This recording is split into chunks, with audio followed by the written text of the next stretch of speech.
or the 27th of October.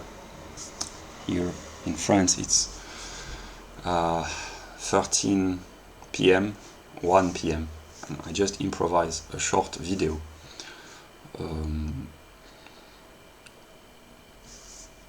I will begin by saying what I have understood recently, that I become smarter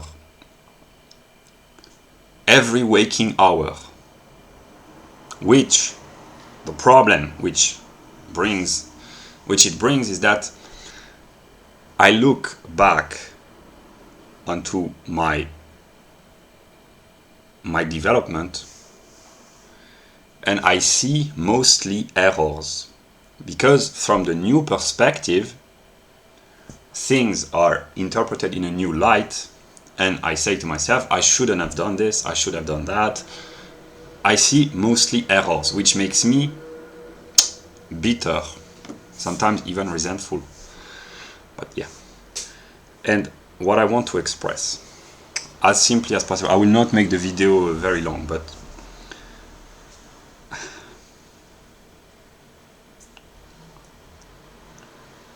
when the truth is found or discovered and then expressed, it is by its very nature universal. If I say 2 plus 2 equals 4, here we are, the 27th of October, it's 1303 in France. I have expressed a very simple mathematical truth, but this truth, in an ordinary perspective, was true 15 minutes ago, 10 years ago, 5 centuries ago, 2,500 years ago, when the first Greek mathematician left written text about mathematics, and it was even true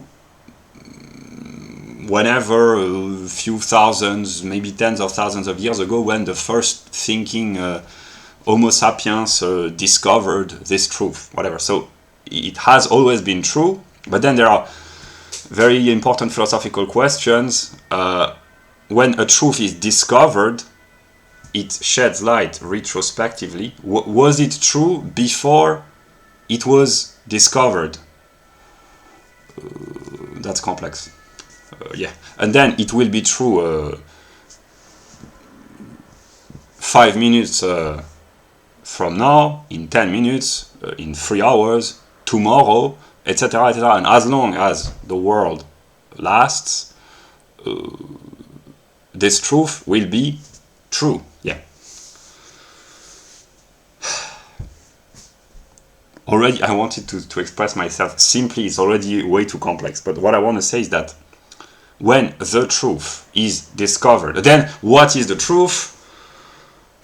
The philosophical definition is the totality, a process, self-unfolding of the absolute being, etc. But this is not how people understand truth in ordinary sense. They think it's a fixed, a set, stable thought which is in adequation, which corresponds to reality. The adequation of thought and reality. This is the formal definition of truth. If something is true if it corresponds to reality. That's the idea that the subject thinking the truth and the object, yeah.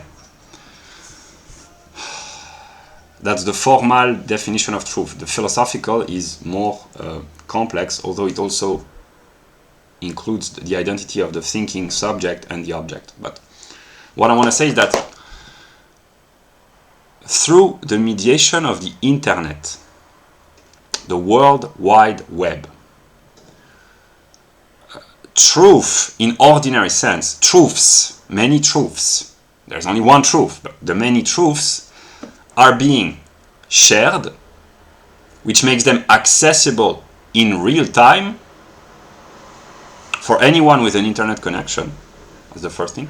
And then truths of all kinds, on all topics, from all eras. Because also through the internet, all Word documents ever produced are being made available. Books are being published and sold daily, and they are made accessible on sites like Amazon and or in the libraries, but on the internet, one can buy books about any topic. There are, I don't know how many books, not an infinite, but a very quantitatively important number of books. Old books, which are not being printed, but they are being digitalized and made accessible on some websites. Books about agronomy, which is a form of agriculture, astronomy,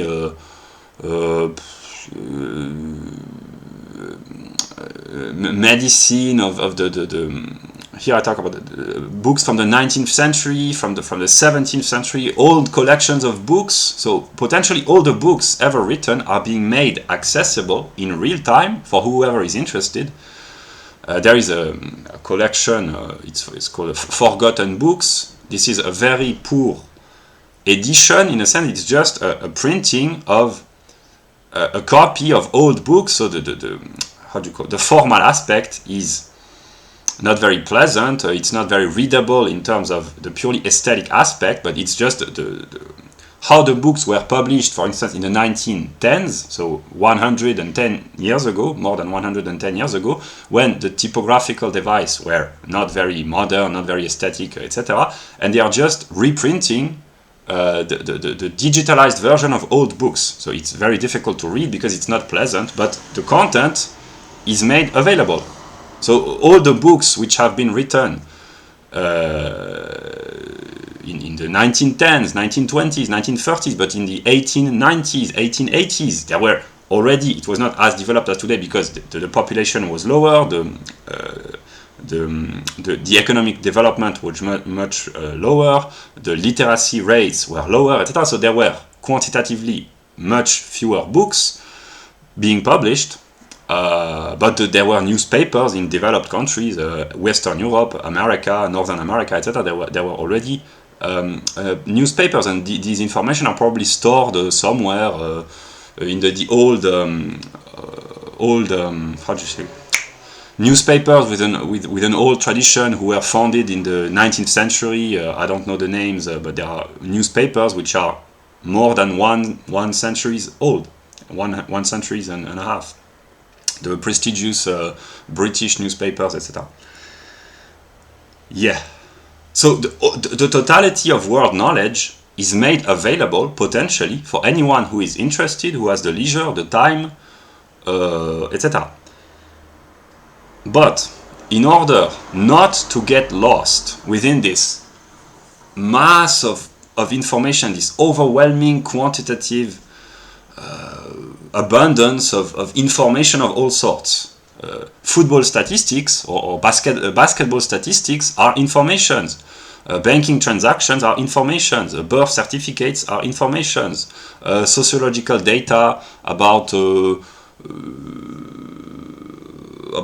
degrees and diplomas in Argentina in the 2000s are data, and they are stored somewhere, either in books or in the data center of the government or institutions, whatever. So there are an enormous amount of information made available legally or illegally, but mostly legally, for anyone with an internet connection. And here comes here comes Hegel. No, but I will speak ordinarily with metaphors. I already thought about this vaguely many years ago, so I will try to express myself with metaphors, images. Let us imagine that the universe is a gigantic field of information, an ocean of information, which is true in a sense because light is information. The photons, which are the wave particles emitting light, are information, and the gravitational field. The physicists, they presuppose that there are particles, the gravitons, which attract objects, in a sense that the official narrative is that it's the curvature of space-time which makes this pair of glass fall, but actually the physicists, they say that there are invisible particles called gravitons, which whatever. So information is pervading the physical universe in the form of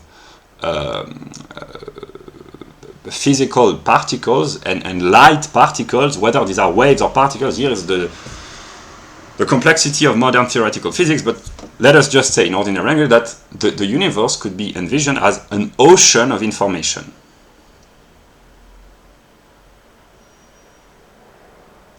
And what I have been trying to provide unconsciously and then consciously since January 2018, when I had really my experience of a higher form of reality after having gone through a cognitive process, namely what people call the red pill in the Western world. I looked back. I've already told this story, but I tell it again with a new perspective. I looked back on my intellectual path from August 2016 until January 2018, so 1.5 years, let us say, of what I call an intellectual awakening. And I understood in the formal perspective the structure of being. I didn't talk like this back then, but it's precisely when I reached this higher consciousness, after having gone through all the layers, the structure of reality, very, very fast, in a matter of 18 months, broadly. That's when I discovered Hegel, the philosophy of Hegel, the writings of Hegel, and when I started to plunge myself in Hegel. What a mistake! No, I'm kidding. Maybe that's the best decision I ever took. I don't know, or the worst, or a little bit of both. Here I'm in a mood to laugh because of, yeah, but because here I talk to the person who left a comment. Be careful, my friend, because if you start to like me, I fell in love with Hegel when I discovered Hegel. At first he was my hero, but then things turned out a little bit negative. For me, not for Hegel. Hegel is always not always negative, but he can endure the negative. Yeah, so I don't want others to make the same mistake that I did, because yeah, whatever. No, but seriously, which is serious. But what I mean is, when I had reached a higher level of reality, what I call absolute reality, for it, how should I explain it? It lasted for 2 seconds. I cannot even describe, but there are mystical experiences which are being documented. We have here to go back in a chronological perspective of a person who said, oh, I experienced the absolute for 15 seconds, and then it left a lasting impact upon the rest of my life. So they contemplated what they call the absolute. This is not what happened to me. I did not contemplate. It's simply that for a few seconds, reality was being dissolved away. But to talk about a few seconds, I'm not sure it's even proper. But the proof that 4.5 years later I'm still thinking about this and referring to this is that it left a profound impression upon me, and I was not simply satisfied with it happened. No, I sought to understand, and I'm still seeking to understand. So, okay, it's been 15 minutes almost. What I want to say is that when I discovered Hegel, the writings of Hegel, it was like the map. That's not how I interpret this now, but like the map, the structure, to put clarity and order within this ocean of information. And I remember I found this mind-blowing when I discovered the formal structure of the encyclopedia. With now I am familiar. That's what we see.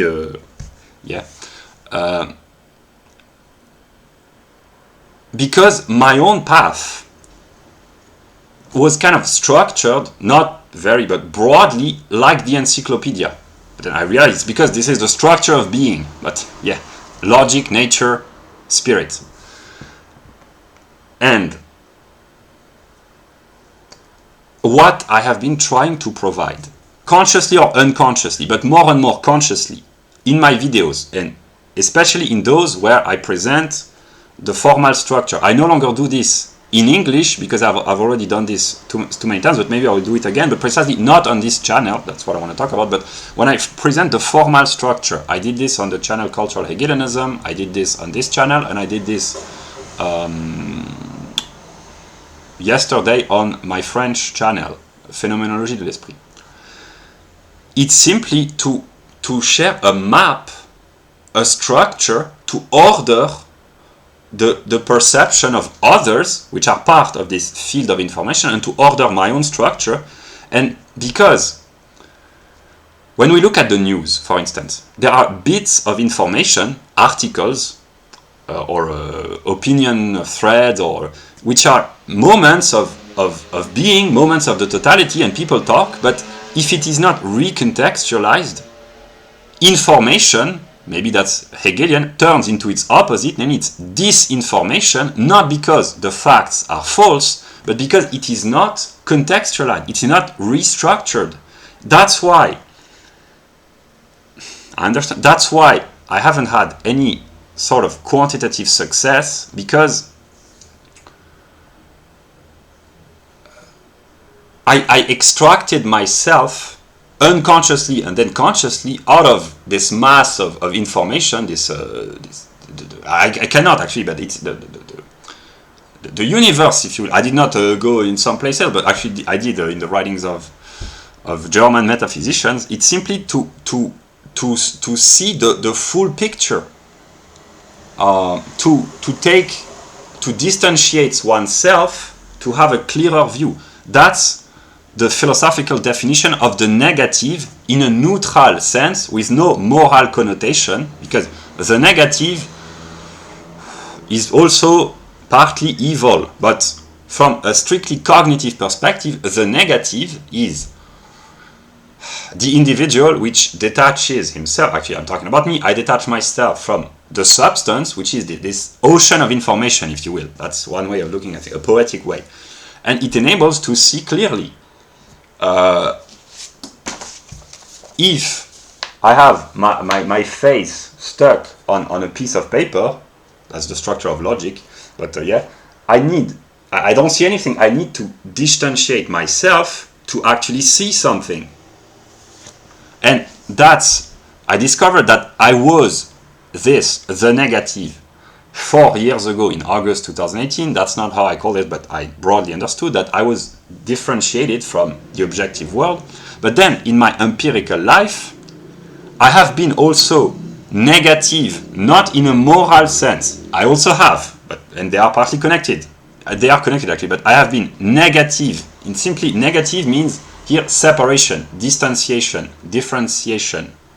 Yeah, because I have lived isolated for years and years reading books. So I have an almost purely cognitive view of reality when I can think properly, which makes me, I already said this, a monster from the terminology. A monster in biology is someone who is statistically excluded.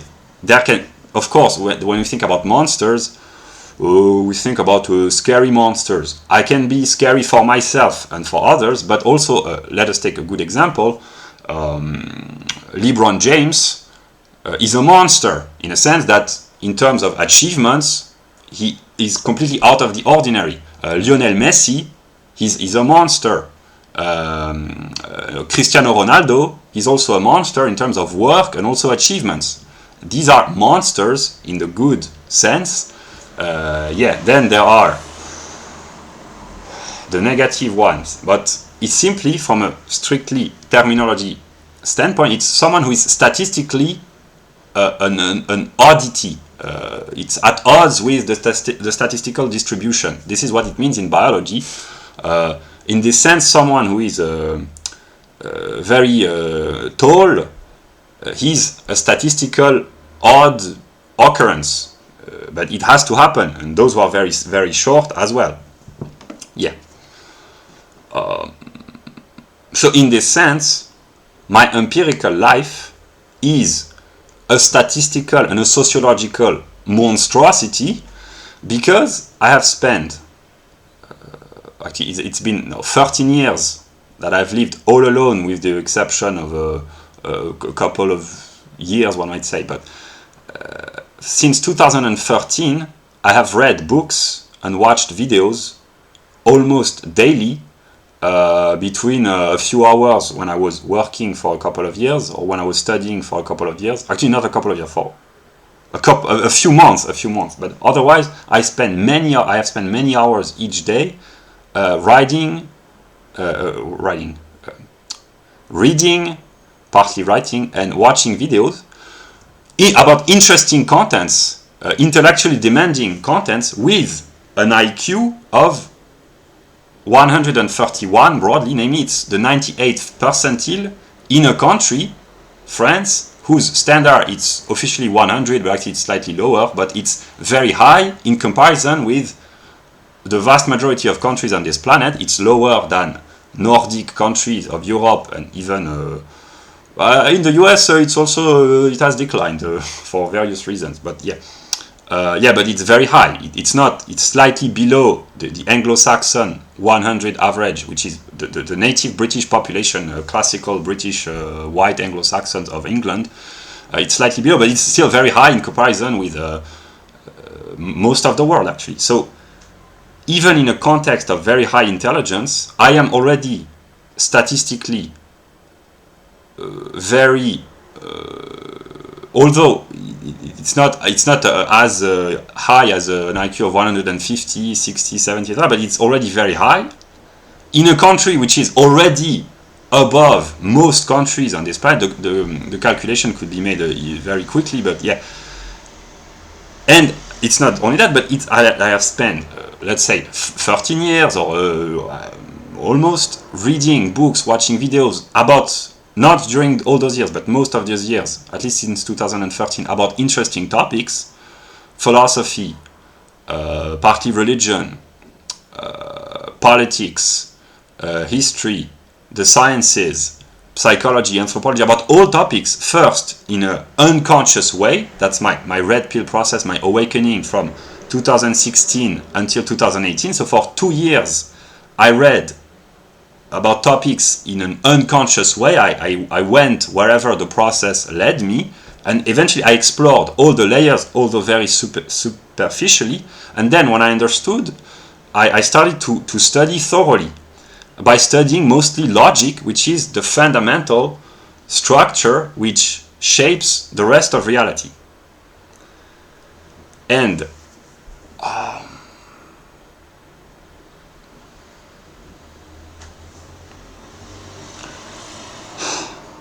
I have understood recently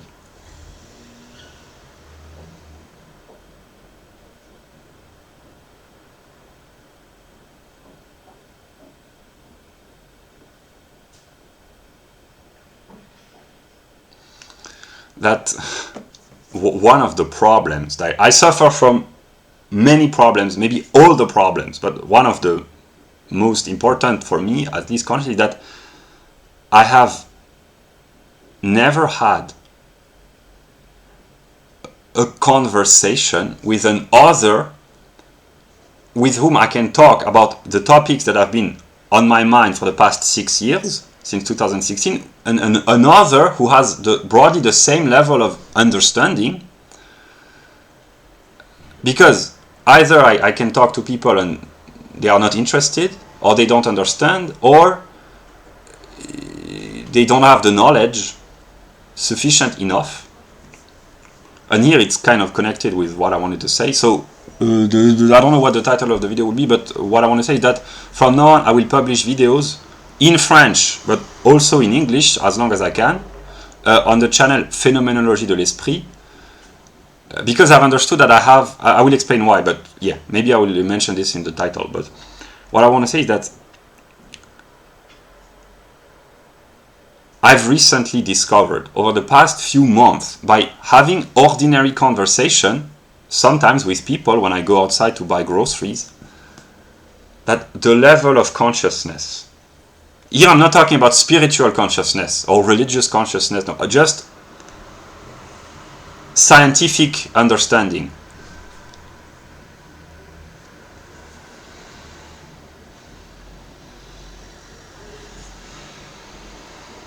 When I speak about the topics which I'm interested in from a scientific perspective, but actually that the topics that I'm interested in, I have talked variously with many people over the past few months, and I try, of course, to not out of disdain, but simply out of common sense, to speak very normally. Yeah. And I've realized that people are not interested. I've already told the story, but it's becoming more clear. They are not interested. And I have concluded, wrongly, that it was because what I had to say was not interesting. But then I realized, it took me many errors, I guess, that the reason why no one has been interested in what I have been talking about publicly on the internet for many years, but actually for 7 months now, is because what I talk about is way too complex for the overwhelming majority of people, and those that I know would be able to vaguely understand what I myself do not fully understand, but at least to vaguely understand what I am talking about. Namely, the PhD, the scientist, or the student, the university student, or people with IQ above 115, or even so yeah, and also those that I've talked to directly, Apollonian germ, footnotes to Plato, etc., etc. They would, if they took the time to watch my videos, they would understand. But precisely the problem is that I have to get them interested, otherwise they will not take the time. That's my problem, but yeah. And yeah, I've realized, when I talk about my empirical self, etc., I've realized that I cannot communicate, I haven't been able to communicate because my level of consciousness, when I think properly, is way too far removed from, although what I talk about, let's just example of, here's the structure of nature in a very simplified way. Here is astronomy, astrophysics, relativity, acoustics, molecular biology, genetics, etc. These are, I just picked up random determinations. Zoology, taxonomy, etc. This is the example that it's formally rather rigorous formal presentation of the structure of nature. I've also showed these documents, but I still have them. The structure of subjective spirit, objective spirit, and logic as well. An absolute spirit, etc. And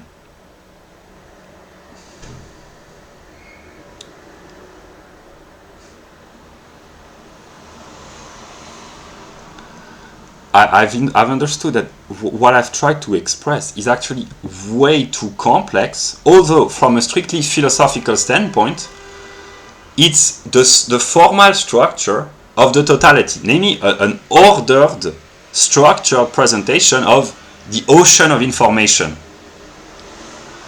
But I've understood, probably too late yeah, but I haven't talked about what most people talk about, because I thought, there are reasons why I thought this, that my role, I have thought this, and I still do in a way, I have had various modes of consciousness, but I have thought that my role, from a positive standpoint, the role of the negative would be to provide the formal structure. That's when I think about reality as a collective. That my role is to provide the formal structure. And that the content is already there. These are all the thinking individuals. They just have to see themselves within the full frame, the full picture, and do the work themselves. That's what I have thought, and I still think partly. But the more I have tried to share this view, the less it has worked, one might say. And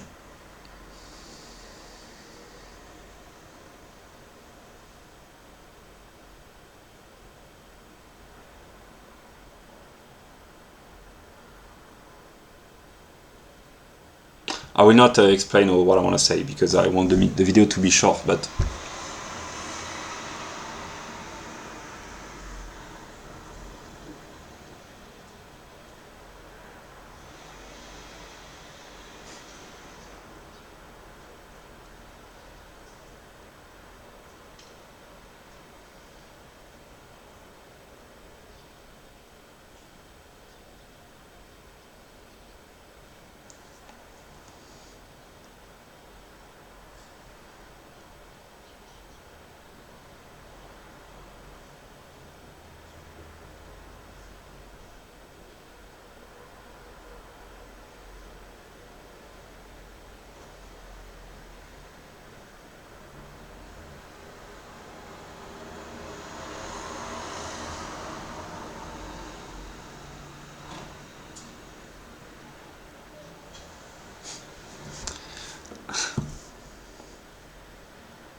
I have understood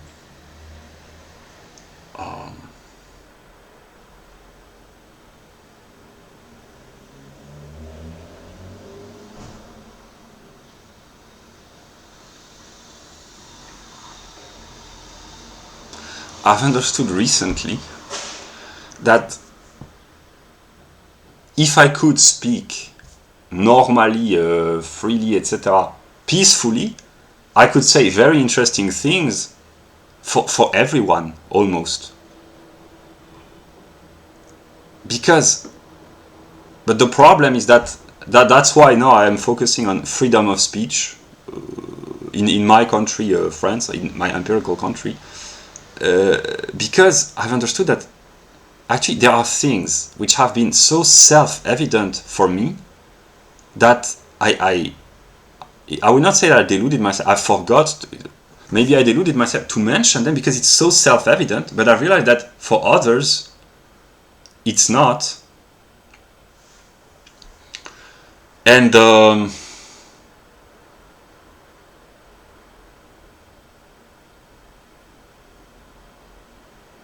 that's my own problem. But that's a problem precisely that I can't solve completely. Because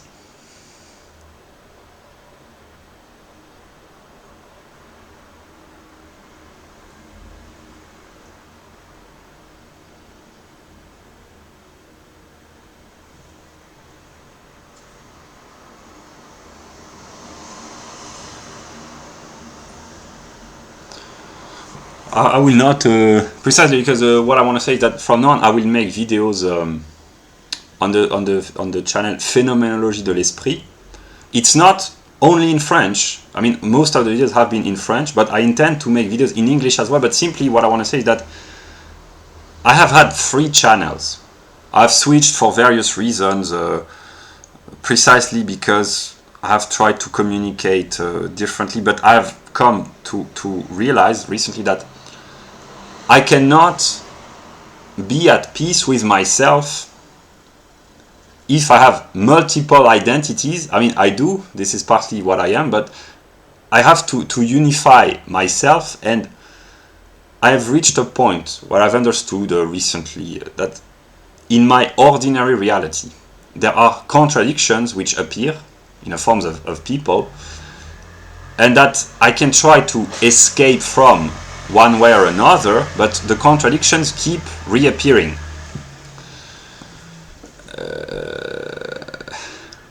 It means that I have to solve the problem at some moment eventually, because otherwise the contradiction will keep reappearing every time. And this is what hurts me psychologically.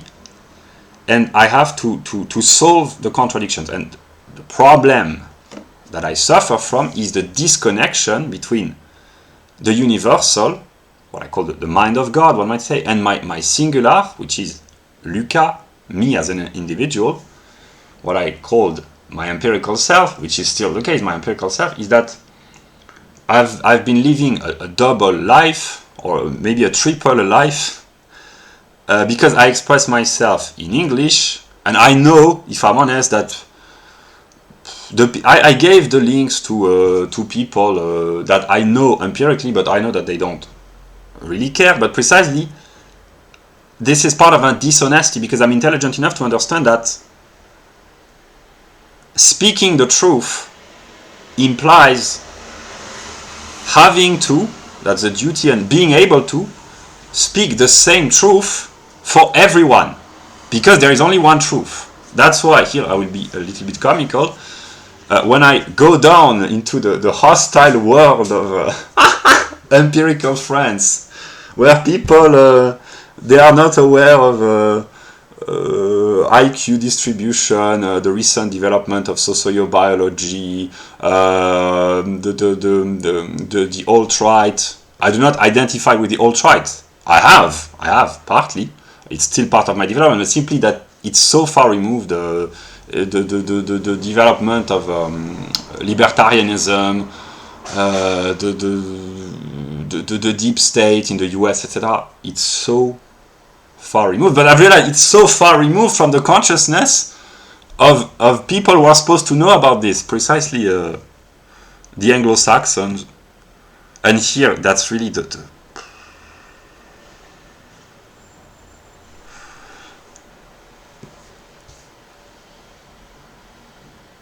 because the more I go into the world, the empirical, I'm always in the empirical world, precisely because through my natural determinacies, I am always within nature. I cannot go outside physically, because to be within nature, it's not walking in the forest, it's simply to have a body. Yeah. Because the body is a natural determination. Anatomy, physiology, zoology, etc., physics, etc. What I want to say is that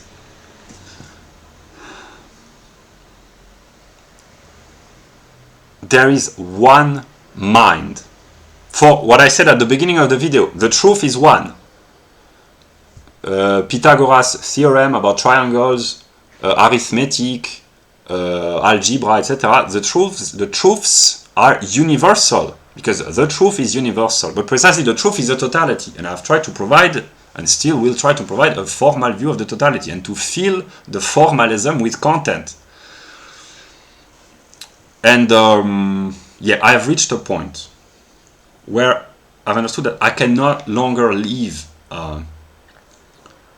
It's not even about being happy, it's being at peace with myself. If I have to lie constantly, but precisely, I do not lie in the sense that I say something different from what I know is true. I lie by not saying the entire truth. I'm intelligent enough to distinguish the various layers of lying. Probably that's the knowledge of good and evil. In the sense that here that's really the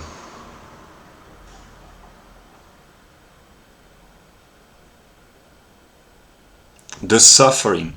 Here I'm not in a mood to laugh, because it's a suffering that only God can experience. Namely that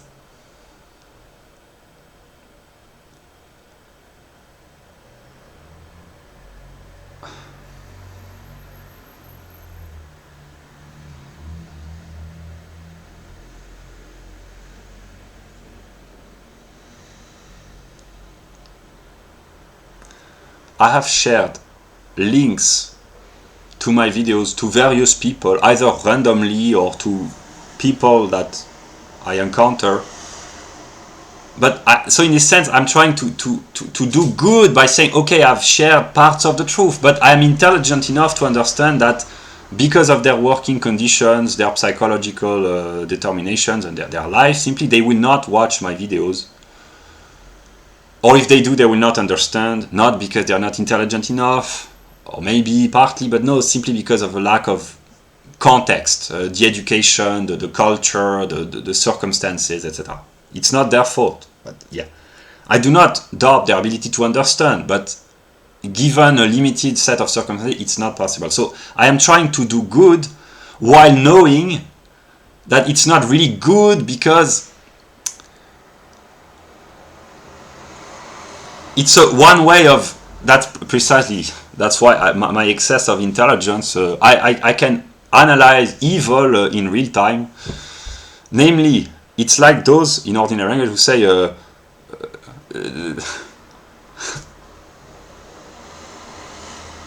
when you have to sign contracts, and at the very end of the contract, in very tiny scriptures, it's written whatever, this, if you sign this, etc., etc.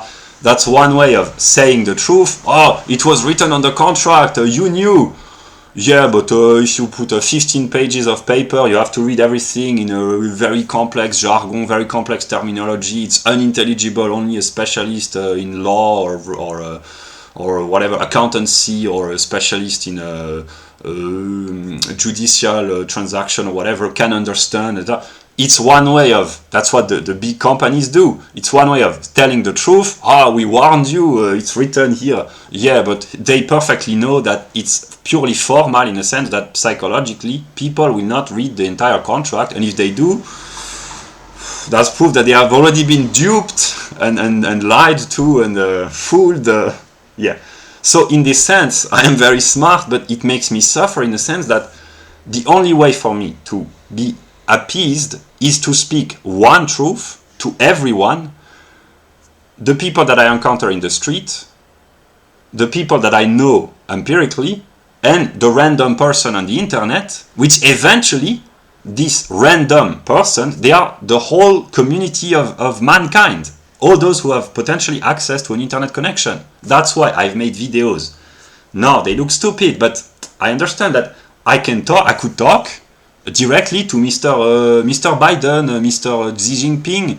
I can. Hello, Mr. Xi Jinping. Hello, Mr. Biden. But the problem is that, as of now, I have 46 subscribers, and by the time that the people that I wanted to talk to, by the time that they get my message, or if they ever get my message, it will be too late, because the intention that I had, the understanding of reality that I had when I produced the video, and by the time that the people who are supposed to hear the message when I talk directly to people, by the time that they receive or watch the video with their limited ability to understand when they receive this, that's too complex. I've understood this recently as well. It's too complex. What I have tried to do, it's way too complex.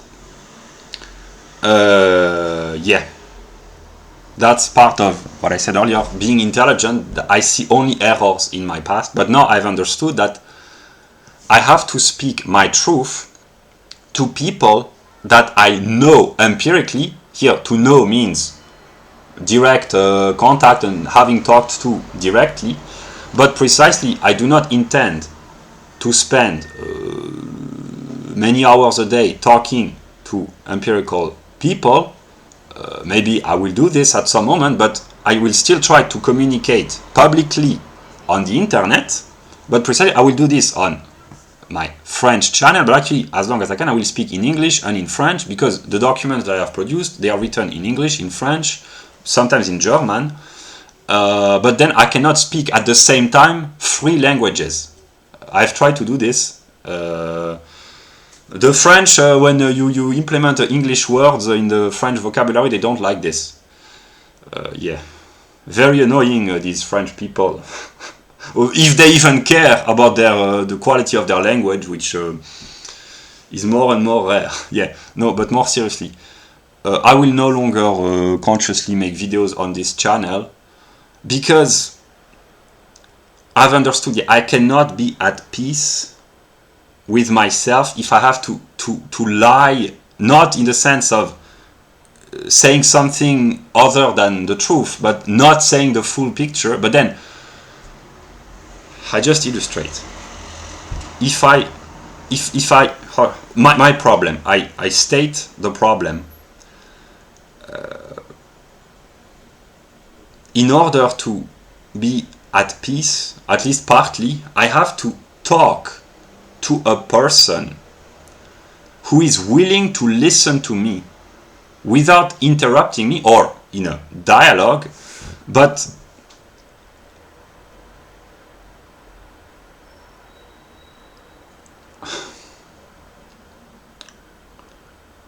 the kind of truth that I want to share, I've already said this, it leads to a mental asylum. That's why I've tried to go gradually, but that's the problem of the measure, the quantitative change, etc., etc. But simply, I've reached a point where I no longer care, or I care less and less about being misunderstood. Although I suffer from thinking, oh, I will be misunderstood, but I know I will be misunderstood simply because I cannot speak, I could not have spoken to everyone the same truth, because here it's not that I justify myself, I simply explain. I tried a few weeks ago to make an introductory video that I wanted to implement in all of my videos, just to say, here's what I intend to talk about. It lasted more than 5 hours. That's probably the video about the process of God, or the presentation of God, or I cannot make, because in terms of editing, downloading, etc., just 5 hours just to set the broad context of what I intend to talk about. Yeah.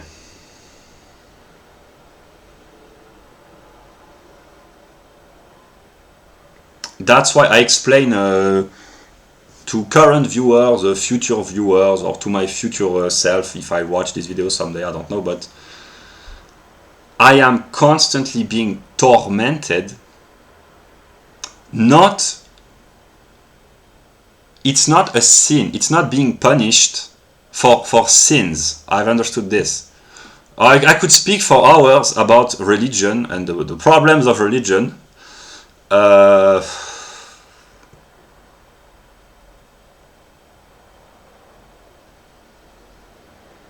Here I will praise the European gods and goddesses, their level of understanding and their level of consciousness. But that's the problem, is that when they speak publicly, either in their books or in their videos, it's way above everyone else. In the sense, I know that they really are the best. But the problem, which is also my problem, is that to have a very high level of consciousness, it doesn't last very long when it occurs. One can have an enlightening idea and then fall back into ordinary consciousness, and yeah.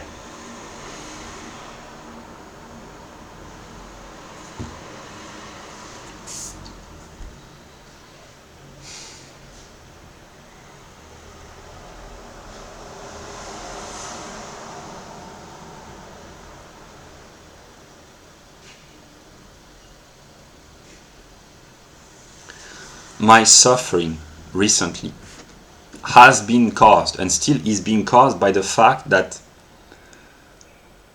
I have bits of information, parts of reality, of the ocean of consciousness, in the form of individual. Namely, there are individuals that I want to talk to, but it's very difficult. These would be precisely the European gods and goddesses. I want to talk to them peacefully, because here I'm being a little bit scientific selfishness, but they are the most interesting. Yeah. Then there are those who are in actual power. I could talk, and in a way I want to talk eventually, or I want them to hear my message, to the people who are in charge, because there is one community of consciousness. So all the world leaders, they can be addressed directly by anyone.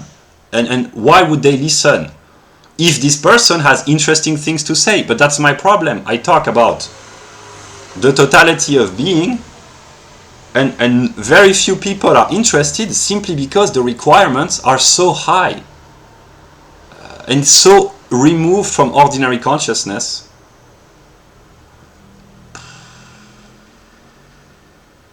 Yeah. And then there are people in my ordinary reality that I encounter in every day when I go out, and people who have known me and who know me empirically for my existence, and I cannot talk the same kind of truth to everyone that I encounter for reasons of lack of time, and also here that's also I would say the tragedy, maybe, because it's partly evil, but it's not really evil, or maybe it is, but not the way one thinks, is that one way of lying, and that's the problem that I have with Hegel, the trauma that I have with Hegel, is that Hegel, the writings of Hegel, he doesn't lie in a way, that's the good thing, but the way he expresses the truth, it's so far removed from ordinary consciousness that when the dots are being connected, yeah. Yeah.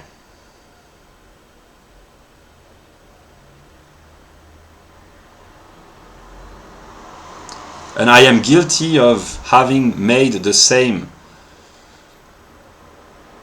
I would not call this mistakes, but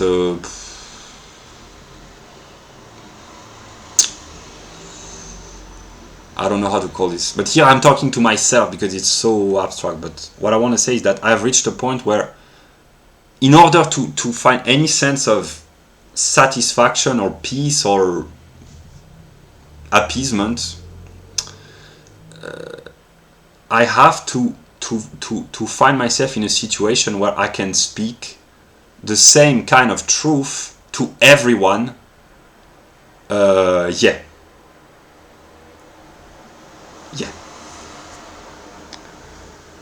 It's been 52 minutes. And concretely, to illustrate what I intend to do, we are the 27th of October, is that, for instance, the truth is a process, but I have gone so fast. And just to illustrate, to be able, because I've been working on this over the past few days to make videos in French,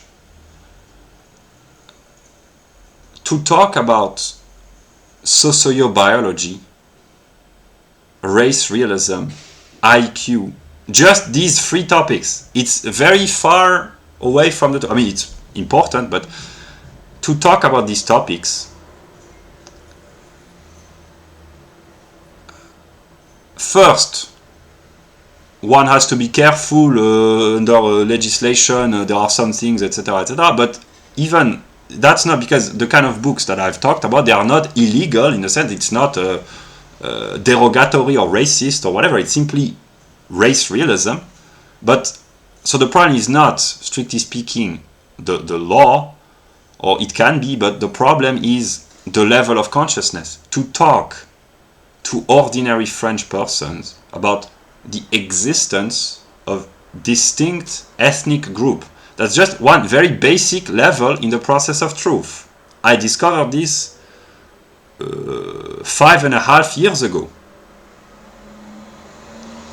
Just to talk to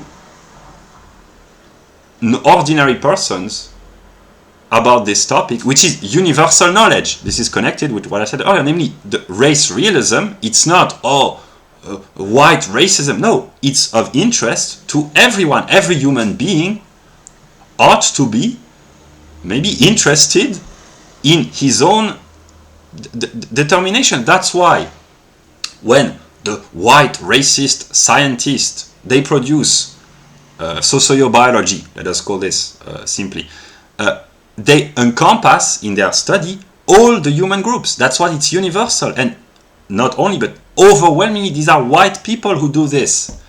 That's why an Australian Aborigine, he can study books written by white people about race, and he will find his own determinations. The work will have been done by the white scientist, like Rushton. He didn't talk about the Australian Aborigines, but let us take the question of race. Rushton, Richard Lynn, John Baker, etc., etc. And that's why it's universal. That's why there is a... Here I will briefly talk about science. There is a misunderstanding about what science is.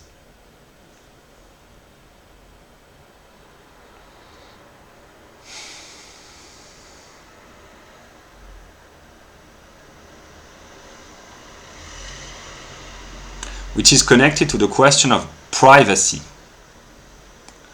Here, I will not make the video very long because I intend to work it out, but it's with just what I have on my mind. I have not planned the video, but let us take these keys. The fall of the keys is determined by the mass and the gravitational attraction of the Earth. It can be quantitatively measured, mathematically, etc. The speed, the acceleration per second, the weight, the height of the fall, etc. It can be quantified by physicists. Yeah. It's rigorously determined, quantitatively, mathematically, etc. When Newton, officially 4 centuries ago, in the 17th century, sorry, when he uncovered the laws of physics in the official narrative, maybe I've already said this, but I repeat because it helps clarify. He did not, in a way, he revealed knowledge about every human beings as physical bodies. In the sense, Newton knows. The poor Newton is no longer with us, in mind maybe. But Newton, he uncovered, in a chronological perspective, knowledge about human beings of the past, of his time in the chronological perspective, and of the future. Of course, then there comes Einstein, etc. But yeah, let us assume, to simplify. In the sense, Newton, by understanding the laws of physics, even in a simplified way in comparison with the later developments, he knew, that's connected to what I said about mathematics, but here he knew about human beings of the past, the present, and the future, for all the times to come. And in this sense, someone who understands the idea of Newton, he knows more about every living human being as a physical body than the human beings know about themselves, because very few people possess even the basic knowledge of mechanics. That's a high school level in developed societies. Very few people are competent in terms of mechanics, dynamics, etc., etc. But that's just to illustrate. And it's not just in physics, in all layers of epistemology, all the various sciences. That's the presentation of the totality that I have talked about and still do. In this sense, people, they experience themselves as being singularized individuals, which they are, but they have their sense of self-identity, singularized identity, but what they have not understood, which is self-evident from the point of view of science, is that any scientist knows determinations about all the objects of inquiry of his science. In ordinary language, an evolutionary psychologist, he knows about the psyche of all humans. That would be the moment of universality. If he's a race realist, he knows that there are distinctions between the various particular groups of human, that let's say Nordic, Northwestern white people, they behave in a way that no other group behaves. So do the Northeast Asians, Sub-Saharan Africans, etc. It's not a question of moral judgment, it's simply science in the sense that there are distinctions between tendencies. It's not rigorously determined, but there are tendencies, etc. So an evolutionary psychologist who is also a race realist, he knows about the universal and the particulars. And then each individual is a singularized version of the universal, namely each human being has a psyche which is partly determined evolutionarily or can be interpreted through the evolutionary lens and with a particular genetic code or ethnic group, etc., etc. In this sense, reality, the field of information, is kind of a game where people can read through one another through various layers of knowledge. That's what I've understood, and I have failed to formulate this clearly or to communicate efficiently, but that's why there is only one mind, in a way, and one being, but how should I explain this? Big data, or big brother, as they call this, big data. Big data collects. It's not an intention. I mean, at some level it is, but it's an unconscious process, namely of collection of all the data that people leave, their digital footprint. Everything is quantified. Everything sticks, as Mrs. Selina Kyle says, Catwoman in The Dark Knight Rises. Namely, big data collects personal information about all the users. I've understood this a long time ago. And people are reluctant. I can understand why. But a scientist is just someone who collects data on a universal and particular level. Big data, they collect data on a singular level. But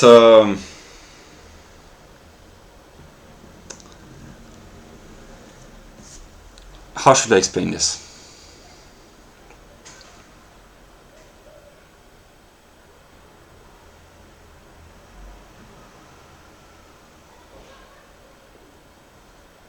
That's my monster aspect from an epistemological standpoint, is that I can read people through scientific determinations. I classify people, which is a negation. It's not a negation, it's kind of an abstraction of the moment of the singularity. Namely, I know people that I do not know empirically, namely on the singular level, but I know their particular and universal determinations. Ordinarily expressed, I've understood the white psyche a lot more than anyone else. In the sense, I understand white people more than they understand themselves, although I don't have to talk to them, to all of them. It's impossible to talk to 700 million people directly, I mean, but I understand them very well. I understand determinations about the Northeast Asians, the Sub-Saharan Africans, and other populations strictly through the lens of sociobiology that the overwhelming majority of them do not understand. Yeah.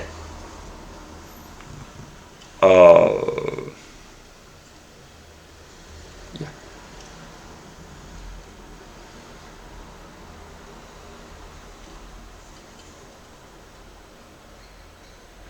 And what I've understood recently is that I cannot understand an other country than the country in which I have grown and evolved as an empirical individual, at least at some level, because there is a moment of singularity which is really important. I failed to understand this. Now I've understood that the spirit of a people, that's complex, but that's why I say that only an English-speaking person, a native British, can understand Shakespeare.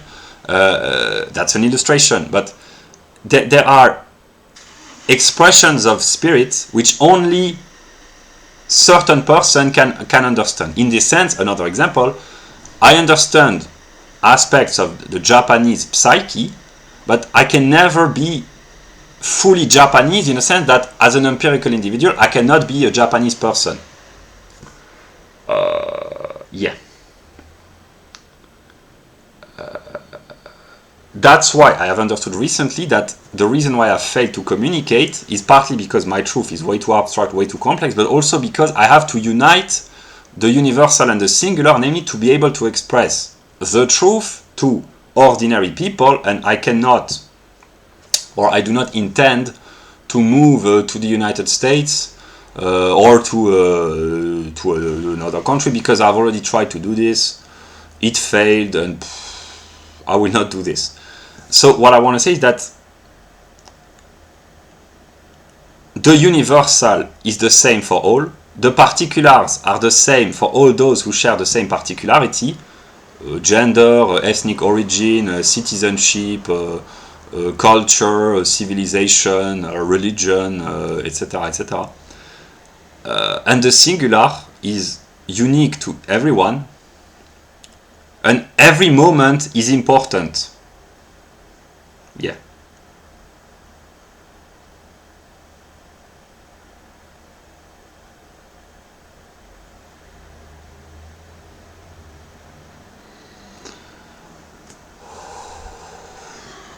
So, what I intend to do is to import what I call American ideas. Actually, these are universal ideas, but which are born in America because of the Anglo-Saxons, the mindset, the culture, the spirit, the constitution, etc., etc., the context as well. But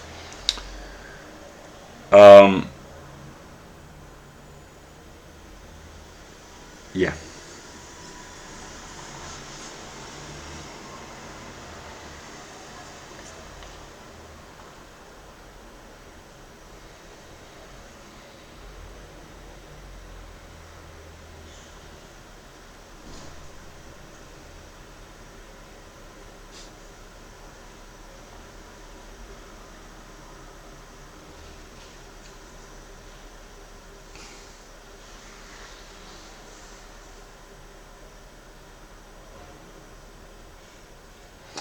There are various layers of identity.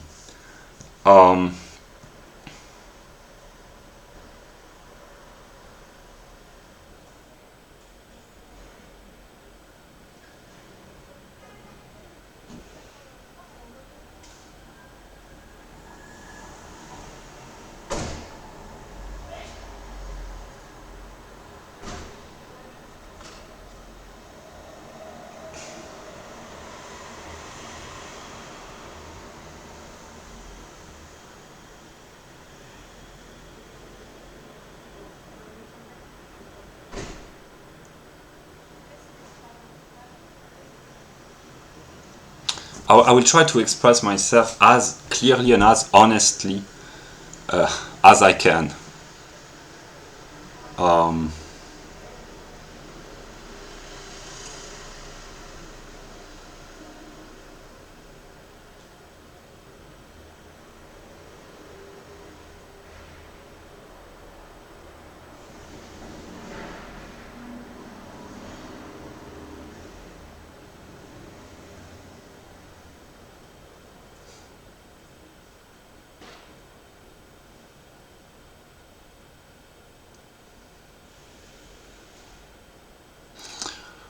That may be the good and the bad aspect of the human condition. I borrowed this idea from Hegel, but he says basically the goodness of God is to enable the individuals to have an autonomous existence within their singularity, although the singularity is the moment of the negative, which is evil in a way. But this is also what enables one to experience the ocean of information from his or her limited perspective. It is good because it is limited, and it's negative because it's limited as well. But expressed ordinarily,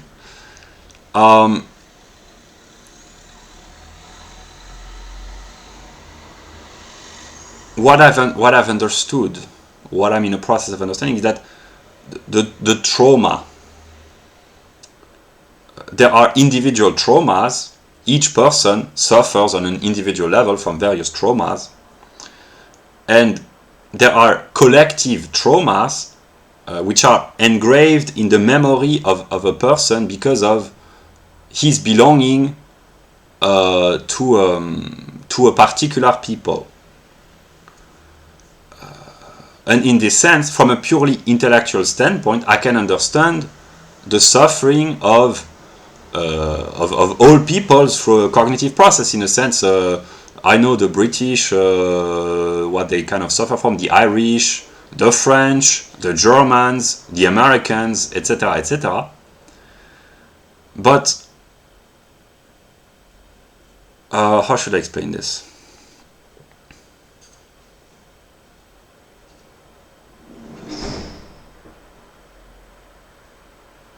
And there are different. Let us take an example. Arminius against the Roman armies of Augustus in 9 AD. The Roman legions of Emperor Augustus, in a chronological perspective, tried to invade Germany, and the Germans, led by Arminius, Hermann, defeated the Romans.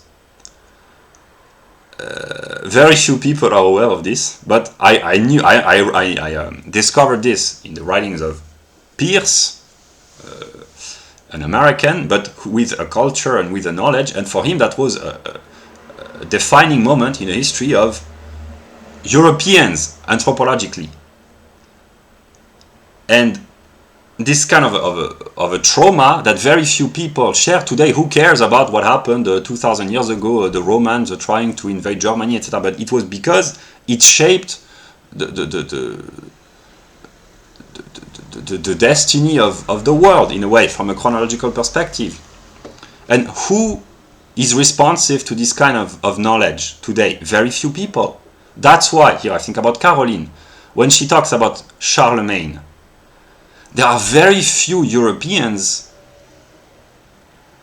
and precisely that's what makes them use Europeans, as I understand this, who can even have the vague knowledge of saying Charlemagne. Because he's taught in continental Europe, at least in France, he's taught in school, or Charlemagne, etc. But those who say that he's the one who tried to bring Christianity to the Germanic pagans, very few people see this from this perspective. That's why the world has lost its metaphysics, but its culture as well, at least the Western world. And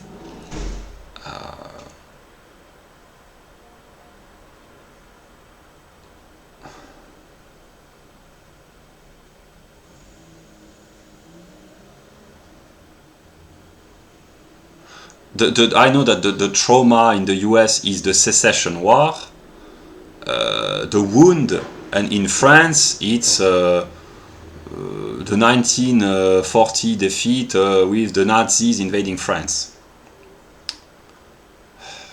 And in this sense, each people, one might say, has its own suffering. And that's the question of identity and memory. There is this question in every multicultural society. In this sense, blacks and whites in the US cannot fully understand one another at some, depending on the level of consciousness. And Hispanics who are resentful for the American-Mexican War of the 19th century, or in this sense, there is a collective memory which is stored in the ocean of information, but that each particular group and each singular individual identifies with, more or less, depending on a set of circumstances.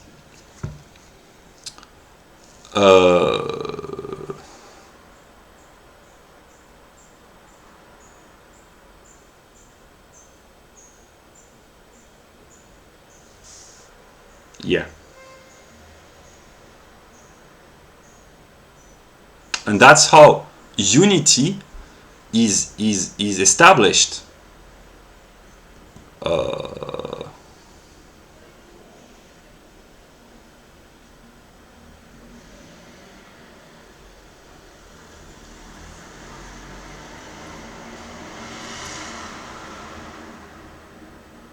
Because I understood recently by reading books about psychology and watching videos about psychology that in order to understand oneself and understand others, one has to understand their traumas, because life can partly be interpreted as a response, from a psychological standpoint, as a response to traumas.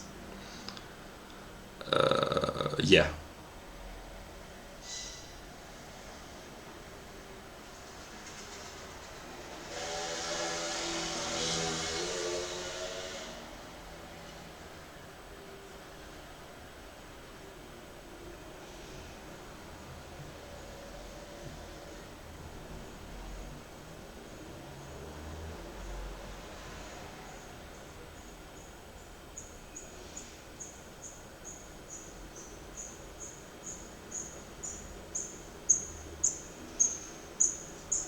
And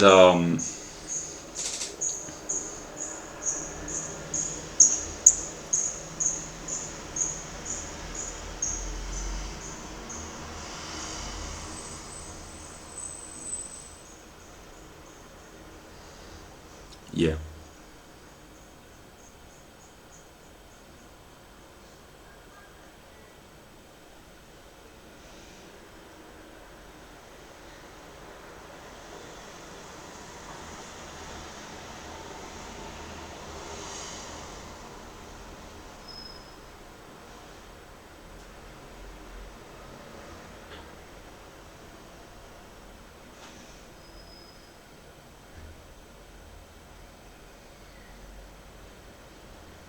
Yeah.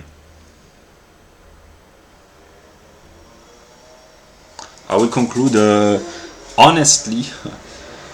I will transition to the channel where I speak in French, and from my perspective as a singular individual, I know from an abstract standpoint that the suffering of the French people already is vague, because within the French people there are various groups, and for instance for the Northern African Muslims, what they suffer from collectively is colonization. Black people in France, what they suffer from is not slavery as such, but colonization as well. Yeah. And the French, what they suffer from is officially the 1940 defeat, the Maréchal Pétain. That's the really every country, I'm intelligent enough to understand, has the heroes and the villains of his own story from the perspective of the country. And the villain in France is the Maréchal Pétain, who signed a peace treaty with Hitler after the French had been defeated, and established a traditionalist reactionary state. He's the villain officially. Like in the US, it's probably Jim Crow. Yeah, there has to be a villain, and there has to be the good guys, etc. And from my perspective,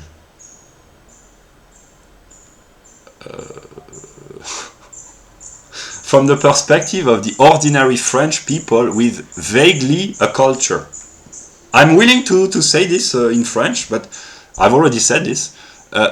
From the perspective of Frenchmen with vaguely a vague culture, the Germans are the oppressors, and the French are the victims, and they find strength in their resistance against the ever reappearing imperialism of the Germans. But in this sense, I really do not identify as a Frenchman. In a sense, for me, on a singular level, with my historical knowledge, the oppressors are the French, which have constantly prevented Germany from expanding, and the English have been collaborating with the French or with the neighbors of Germany to prevent Germany from claiming its rightful place at the center of Europe. That's the story that I tell myself, which can be historically documented, and I'm not referring here only to 20th century history, but throughout the history since Charlemagne.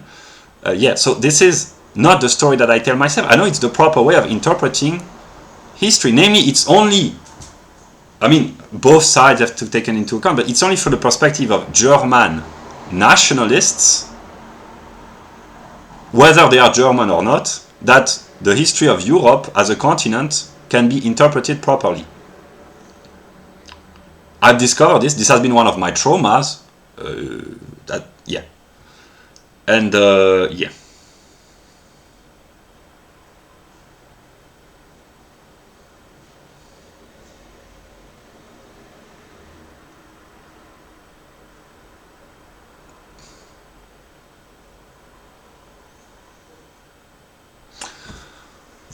Yeah.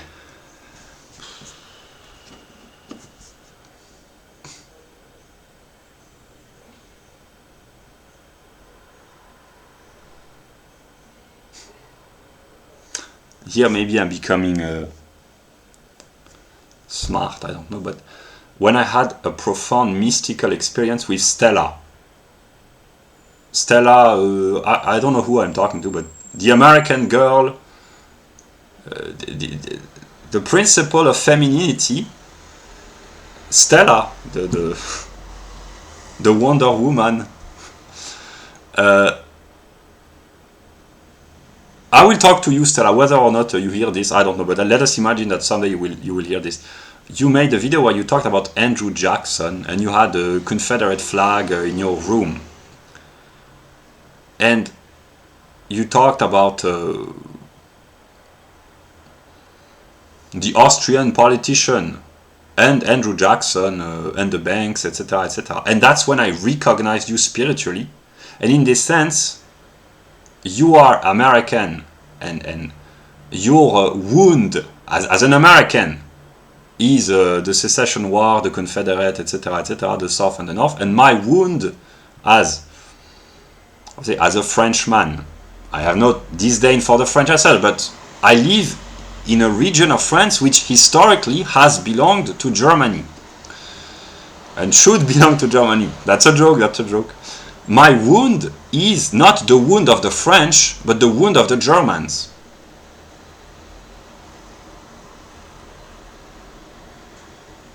Yeah.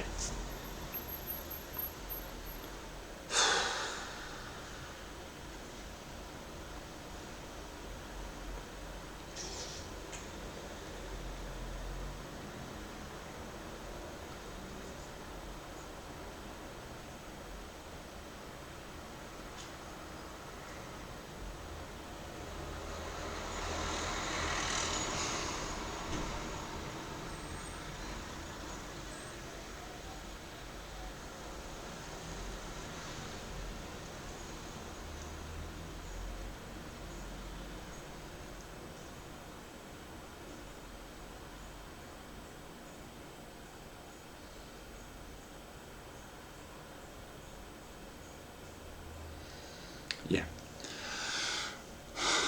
It's becoming so complex, intellectually, emotionally, psychologically.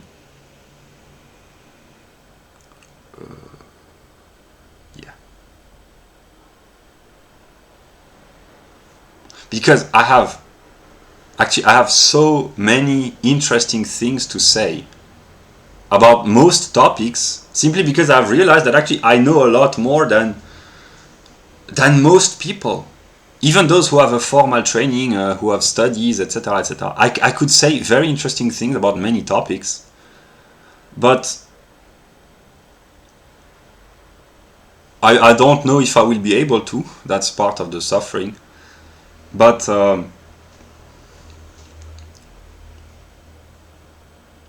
I've reached a point where I just want to express myself as long as I can. I've known that I have to die at some moment. I don't know when. It can take a few days, a few weeks, maybe a few months, I don't know, but I have to die at some moment. And I will use the remaining time that I have to speak intelligently and in the 3 languages that I can speak more or less. Not fluently, I cannot speak German very well, but in French and in English, maybe partly in German, because there is only one consciousness, there is only one mind, and to try to unify this one consciousness I have to divide, but also to unite, and I will improvise. I have not yet a conscious plan, although I intend consciously to abolish the educational system in France, but eventually everywhere, because it's like a domino game.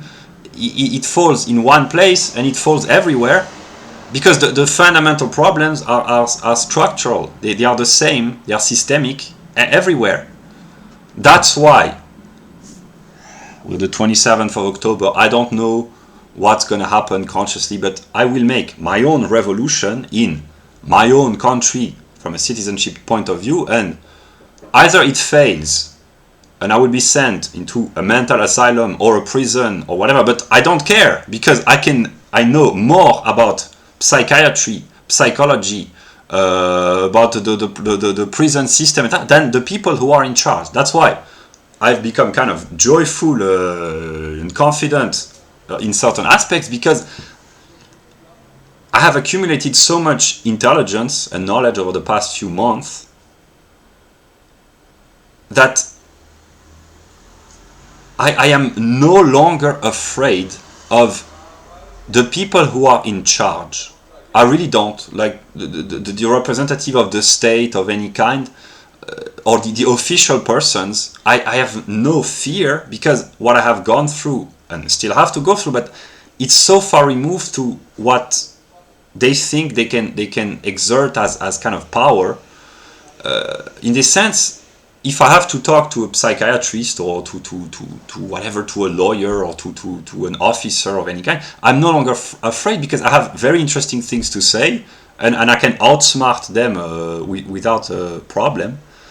But I will try to eventually, I know that the world has to disappear at some moment, for the simple reason that there is only unity at some level, etc., etc., but it has to go away at some moment. I cannot consciously control, not yet, the process, but what I intend to do is to dismantle aspects of reality which have become useless. It has to go away. It can go more or less peacefully, more or less smoothly. Yeah, that's what I intend to do.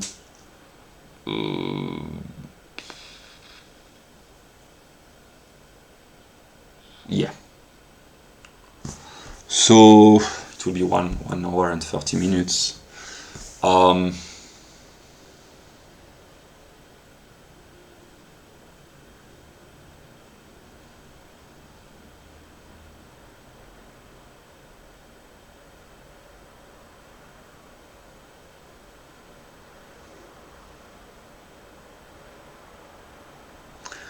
I've reached a point where every decision that I take or do not take is a torment for my soul, for myself.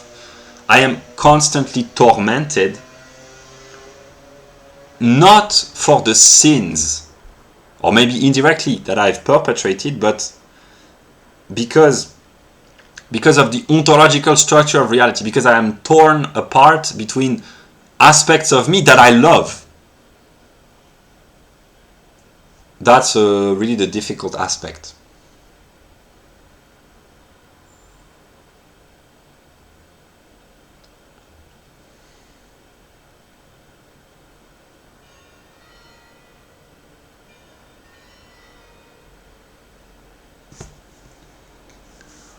But simply, I will simplify. Maybe I will watch the video and edit to make what do I talk about and stuff. Maybe I will put the structure. I don't know yet.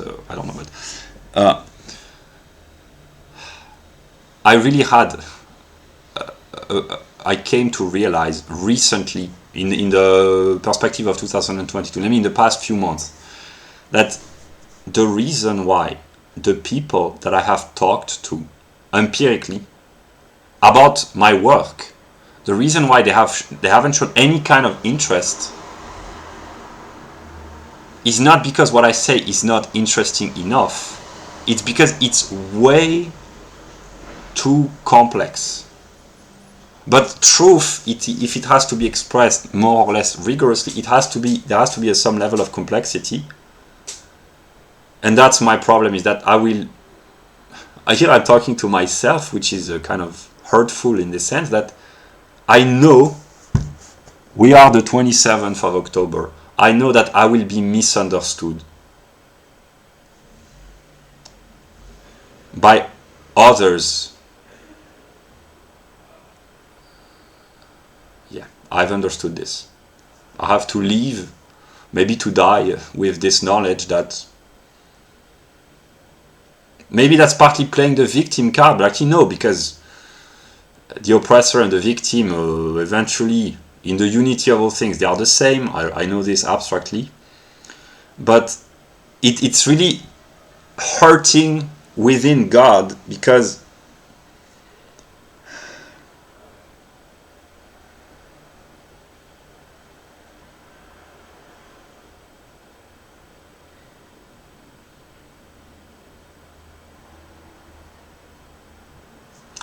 I suffer, and I will have to suffer, and I have suffered from being misunderstood, but to give up would be kind of, oh, let's all suffer. No, what I will try consciously to do is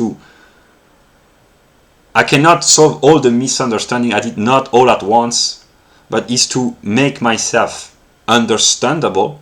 And this, the basic, is freedom of speech in the country where I live empirically, because it enables to share knowledge, which I know eventually is the only way to solve the problems, because science is what can unite the minds. And my purpose now will be to consciously to share science, but I keep changing, but really it's what I intend to do, because removing the misunderstandings, even if it's partly, even if it's not all of them at the same time, even if it goes too fast or too slow, removing the misunderstandings is liberating in a first way. And in this sense, that's why I call sharing my light. And the story that I say, which is part two, is that light can be too brilliant, too blinding, but I will share my light as long as I can, because precisely light cannot do harm, and if it does, it's because it's too brilliant. That's what I say to myself.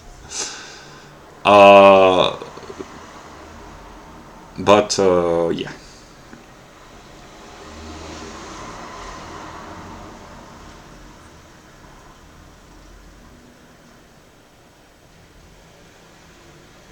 I have been in a rather joyful mood, but I suffer really. I suffer so much, not physically, not yet, not psychologically as of now. I have, but it's an inner, an inner torment. Torment has the connotation of being punishment. No, it's. I feel broken inside.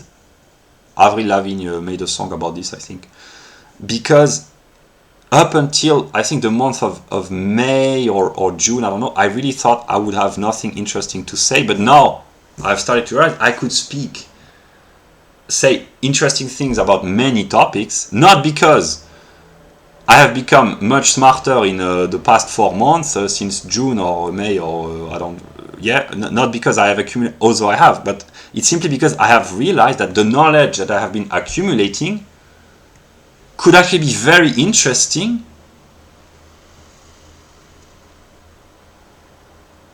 but I have failed to communicate because misunderstanding with myself, I guess.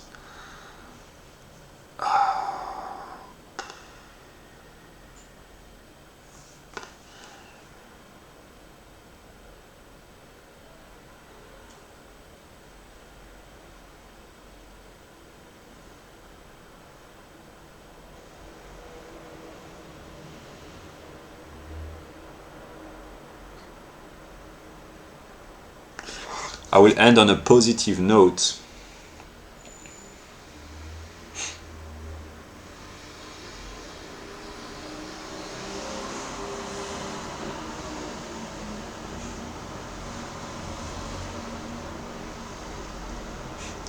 I love Europe. What is Europe? I call this a soul. A soul. But in my worldview, the soul is partly tied to anthropology. So for me, Europe is tied with what is ordinarily called white people. Because I will be positive while being kind of sad, but there is so much wealth, not material prosperity, but a wealth of... Here I'm just talking about the positive aspects. I'm not talking about the negative aspect. There are negative aspects in European history. But in what I call Europe, it's not the continent, it's not just the people, namely anthropological Europeans, who live Canada, US, Australia, New Zealand, South Africa, Southern America as well. It's not just the people, it's not the continent, it's the people with certain determinations of the soul or the mind. It's not fully clear, but expressed simply, I keep discovering amazing aspects of white people. There are negative ones, but amazing aspects. In a sense, I thought, okay, I know everything about white people, but no, I keep being amazed for the good. Sometimes, yeah, but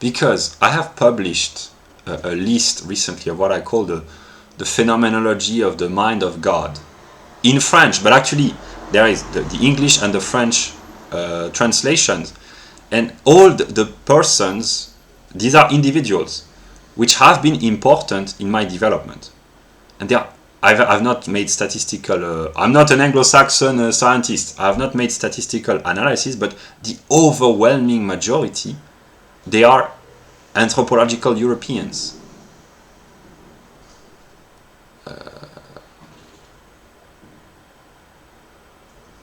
Yeah.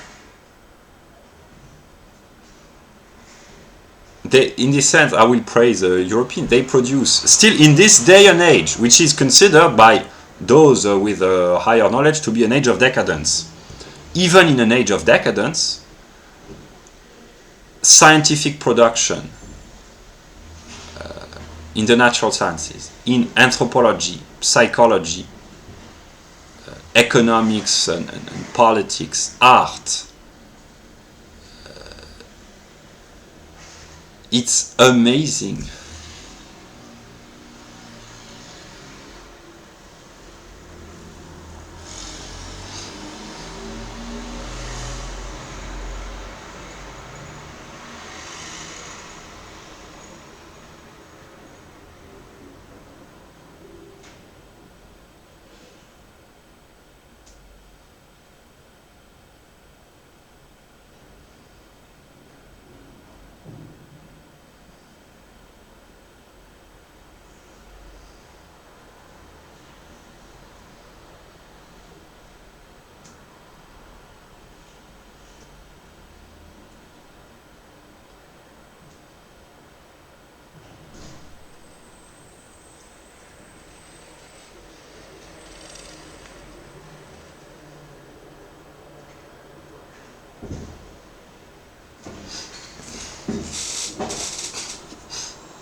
I'm thinking about white people precisely?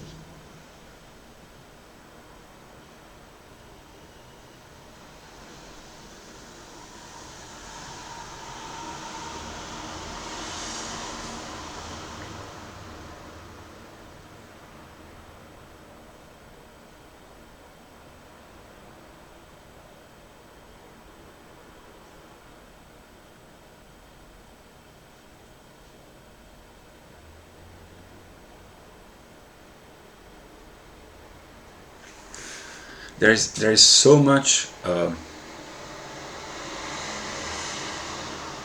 It's not necessarily a praise, because white leftists have driven me insane, and white right-wingers as well. But there is so much wealth of so much wealth, not economic wealth, wealth of psychology and figures of consciousness. Namely, I've just this morning, the people who build cabins in the woods, these are white people. The minimalists, these are white people. Okay, someone cynical might say, yeah, it's because white people, they are too wealthy economically, that's why they can afford to get rid of their wealth, and from the perspective of poor people in Africa or South America or Asia, etc., they are minimalist without the mediation of the moment of prosperity. Yes. But only white people think about this level, even it's very simple, this level of, yeah. The LGBTQ, I'm not spontaneously attracted to LGBTQ people, but they are white, and they are good people in the sense that, not all of them, but they promote goodness.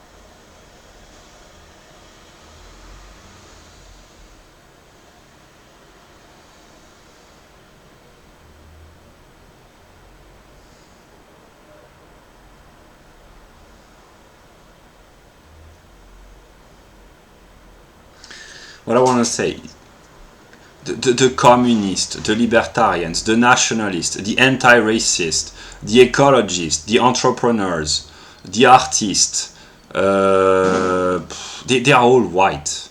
It doesn't mean, it sounds like a praise, in a way it is, but it means that all aspects, they are whites.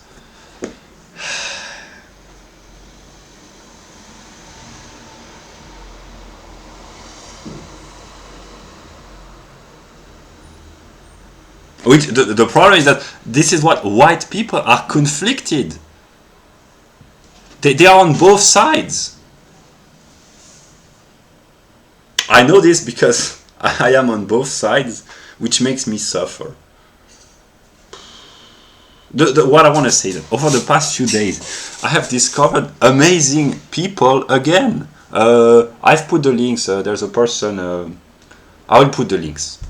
A person who is awakened, Alena Green, she's positive. Of course, I am negative, so I'm attracted by the positive. But other than the logical determinism, she's just great. She's awakened, etc. I keep discovering amazing people. It doesn't mean that non-white cannot be amazing. Of course, I'm not racist in the stupid sense, but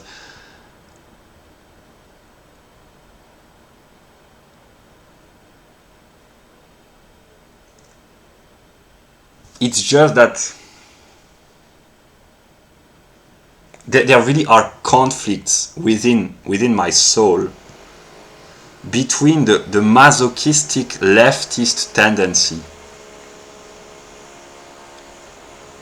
of saying we have to punish ourselves because and not the right wing, but it's not a right wing, it's simply people who they are forced to become right-wing. I will not pretend that I'm not a right-winger, but actually I don't want to do politics. I mean, in the sense that politics should not exist. That's why I'm a libertarian and a communist, but not a Stalinist type. Simply away with politics. It's a waste of time. It's a waste of energy. It's a waste. It's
I wanted to make a short video, but what the message is that I have decided to become fully congruent. Stella taught me this expression, to be in adequation. It will not happen in the blink of an eye. It will take time, but I will not go out in the street in a apocalyptic mode, no. But simply, the thing that I've said to myself, when I talk to people empirically, maybe I will fail to follow my standards because I cannot literally to every person, but when I have a conversation with an empirical person, I will that's what I've already done this morning, and I will keep doing this. Point to to my latest videos, which is connected with the fact that I become smarter every minute, every hour. Not necessarily smarter, but more either smarter or wiser. And now I will just work on one channel, Phénoménologie de l'esprit, until I will no longer switch channel, or I will speak differently, but I've understood. I will conclude with this. Maybe I'm deluding myself, but I've understood that I cannot express my truth indirectly on the internet. I have to talk to a real person. I mean, people on the internet are real, but a person who is empirically present, for the simple reason that I am not in full control of my empirical life. And yeah.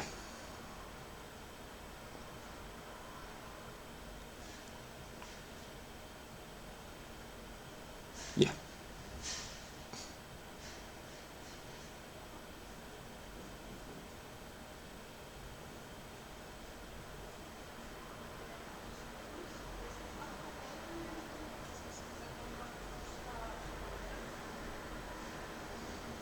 And here I will say what I think. I mean, I will keep expressing myself on the channel in English. Publicly, I want to speak publicly in English, but I have to speak in French as well. But I know, I've understood that there comes a moment in the coming days or weeks, I don't know, there comes a moment when I will be confronted by an other empirically, and I will speak the truth that I discovered in August 2018.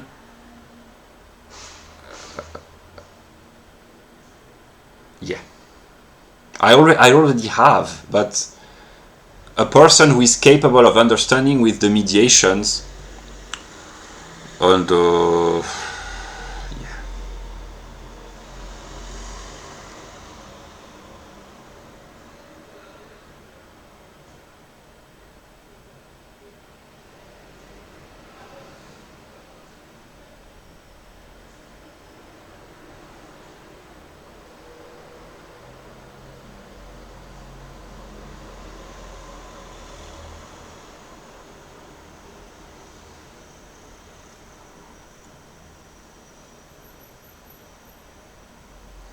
I will speak honestly again. I accept to express my own insecurities. I don't know consciously what's gonna happen.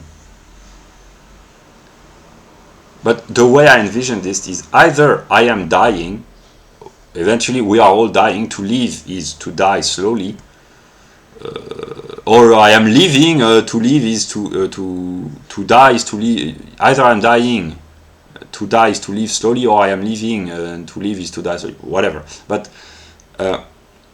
either, let us not complexify, either I am dying and I'm partly afraid, I cannot deny this, I try to overcome, but yeah, or is that I am in a process of giving birth to I would say to mind, to my spirit. Maybe they are connected, and I don't know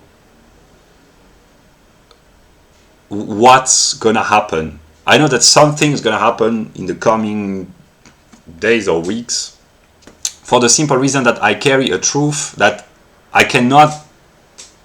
could, but I have decided, because I've understood how it works. I've understood the process of being tormented by contradictions. It's not that the torment has become unsufferable physically or psychologically. It's simply it has become kind of unsufferable or unbearable psychologically. Instead, there's a moment, okay, I've understood how it works, now stop, I will speak the truth. Yeah. And in order to speak the truth, I need and I want free speech for my own jurisdiction where I reside. Eventually, this will, if I fail to implement free speech, I can handle the discussions with the psychiatrists, the doctors, the lawyers, or the official people, no problem. And if it succeeds, it will become universal. De facto, if there is a political change in a country like France, it will become de facto universal, and I will have planted enough seeds of light, which sometimes are dark, because of my errors or my inconsistencies or my switches in tendencies or whatever. But yeah, in the coming moment, not coming moments, but coming days or weeks, there will be, I keep saying this, I have been saying this for months now probably, but now I've reached a point where I understood why. It's simply, I have to to become fully adequate in terms of universal, singular, particular, but universal and singular. Namely, I have to express my truth on one platform. I have to choose the language. So I will speak English as long as I can, but eventually I cannot translate myself. All I have to think, all of the things I have to say, as long as the world lasts, all the great ideas will have to be translated in most language to make them intelligible.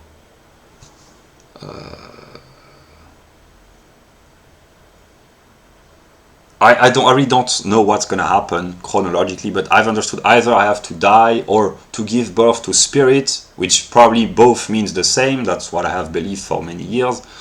But then what is after spirit, or after the truth has been expressed, what happens? Can I be conscious on a different plane of existence? Will I still live? I don't know.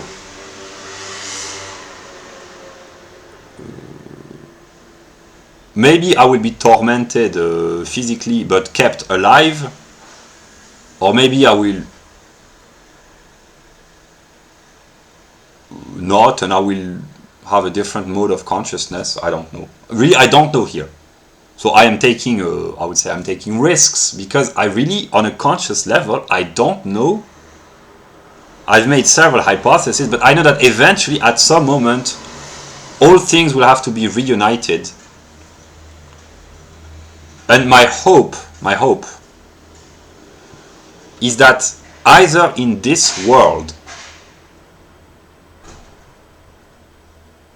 this is what I really want, but I don't know how to implement this, because I want others to know the truth from my perspective, but from everyone else's perspective. But so really, and I know it will happen somehow when all things are reunited. I can here only make hypotheses, but either it happened gradually in this world through communication, etc., which it's already partly happening through the red pill, as they call this. But either it becomes more and more intensified and extended. The two are logically connected. Don't forget. That's a speculative joke. So either it happens gradually, or not gradually, but it happens in this world, and then the world can last, I don't know how long. I've asked myself these questions for 4 years now. Or eventually, at some moment, I know it will happen, the world vanishes,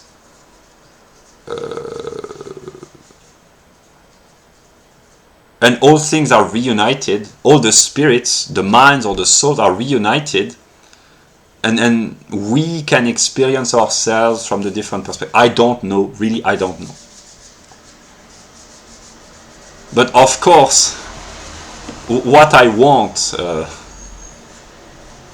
the ultimate purpose for me is to be at peace with myself, namely to be at peace completely, which implies to be at peace with everything else, to just peace. That's the ultimate goal. But there are many layers which eventually lead to this aim, and one of them is, I want the perspective of the European gods and goddesses, and the perspective of Stella especially. I want to know what Stella, through her experience of reality as an empirical individual, but also as a principle, how she has experienced. Yeah.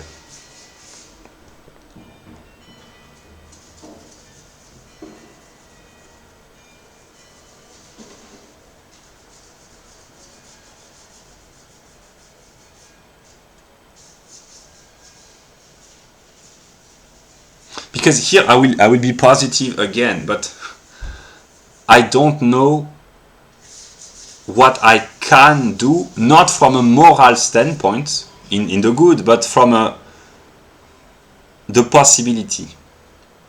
But we live in an age where the wealth, I'm talking here about cultural wealth, of all the countries is made manifest.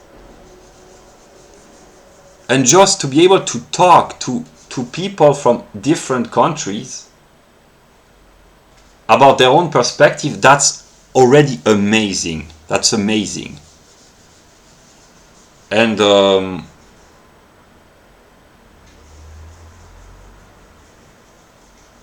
yeah.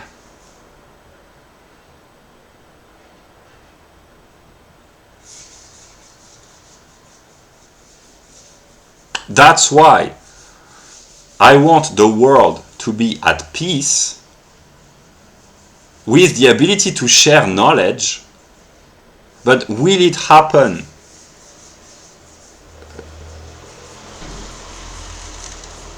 in this world, in another realm? Will I be present physically or not? Honestly, I've come to accept the fact that whether or not physically my empirical self is there or not, that's not really important. It's not a sense of sacrifice. No, it's because I've understood that I have to disappear at someone. But what I want after, whether during my lifetime or after I'm gone, I want people to peacefully share knowledge and joyfully share knowledge. Yeah. Yeah. Yeah.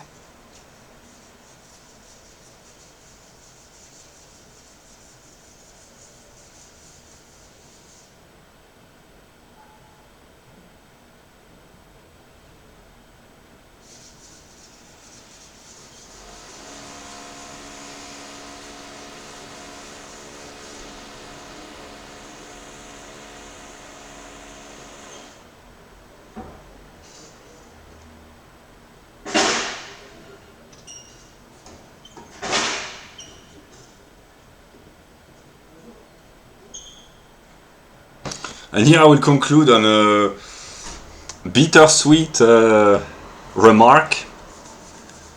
The problem of God, the problem of being, the problem of existence, the problem is that the other is the self, while being another, and I will illustrate this with male and female relationship. Women, they are the cause of all the suffering in life. Who made the mistake of inventing women? Remove these women. This is what Socrates said before drinking the poison. Remove these women, they are useless.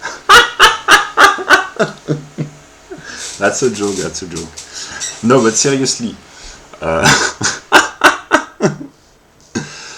The problem of women. Of course, women are great. Well, not all of them. But most of them. No, not even most of them. Most European women are great. No, seriously. Most women are great. But the problem is that most of the suffering for men, and for women as well, comes from this difference. So the difference is the source of all the good, but also all the suffering. The differentiation.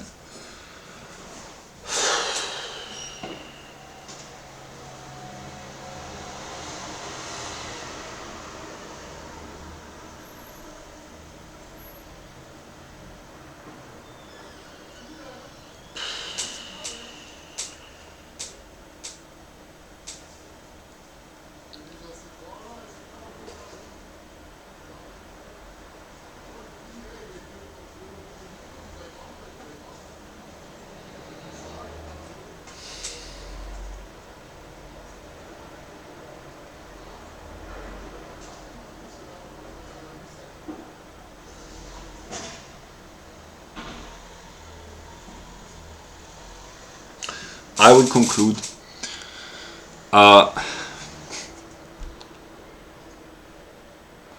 Going outside. I do this every day to buy groceries and to give my food stamps. And I have the opportunity to talk with people. It has become a struggle and a suffering. But I consciously go out because I have to accept the struggle and the suffering. And I would not call this salvation, but relief and appeasement in my struggle. I mean, I'm not fighting, not yet. I can't, I can with my fist, but not with my feet, because I'm partly disabled, but that's not an excuse. But I can struggle against others through language and speech, But what I want to express is that the relief within the struggle, it's not against the others, it's against myself, but has come from being able to express parts of the truth. Very simple about anthropology, women, about the economy. I'm not talking about my metaphysical complexity. No, really simple truths which are supposed, that's what I thought, but I still do, that they are common sense in the Anglo-Saxon world because of all the reasons, but not in France, and I guess not in other parts of the world which are even more intellectually backward than France. There is greatness in France, I cannot deny this, but in terms of the recent access to science, it's backward.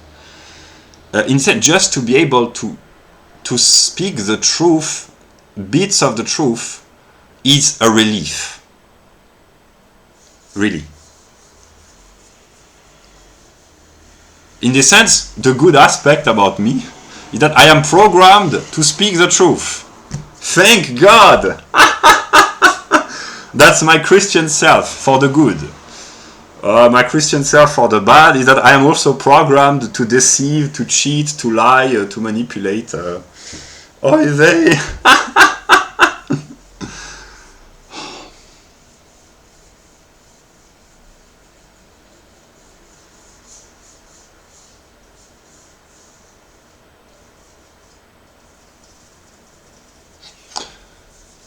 I will conclude.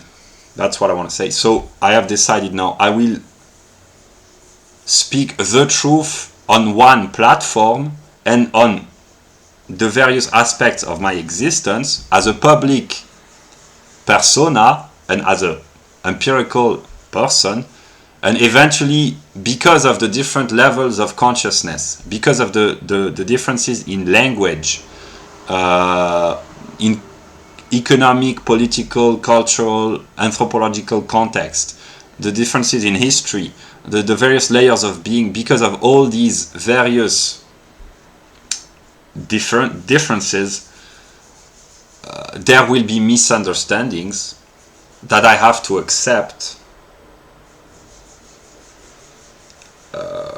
It's very difficult.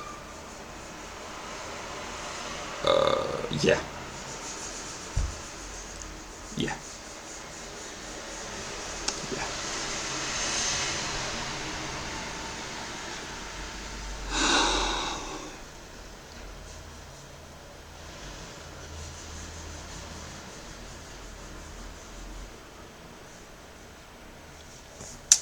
I will stop there for now. I will listen to the video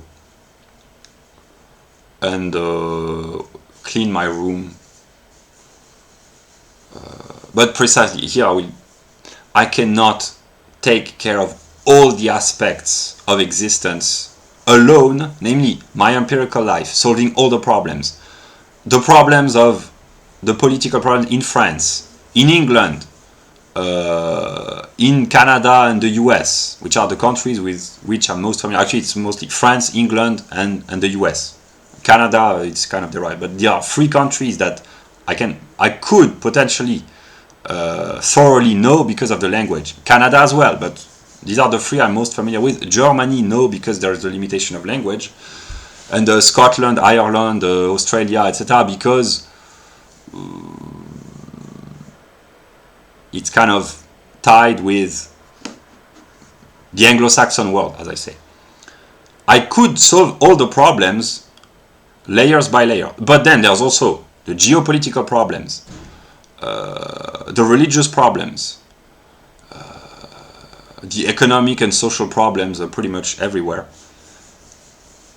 Here I have to be, I would say, Machiavellian and Kantian at the same time, namely to consider the consequences while acting out of principle. And my principle is that I cannot solve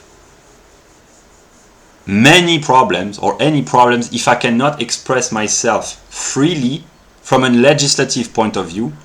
So I want free speech for myself as an individual wherever I find myself empirically, just to be able to express myself freely from a legislative standpoint, and then whether or not it occurs, I will have to struggle for this, and if I can, very good, and then I can solve problems, and even if I can't, I can still solve problems. But I could, here's my frustration.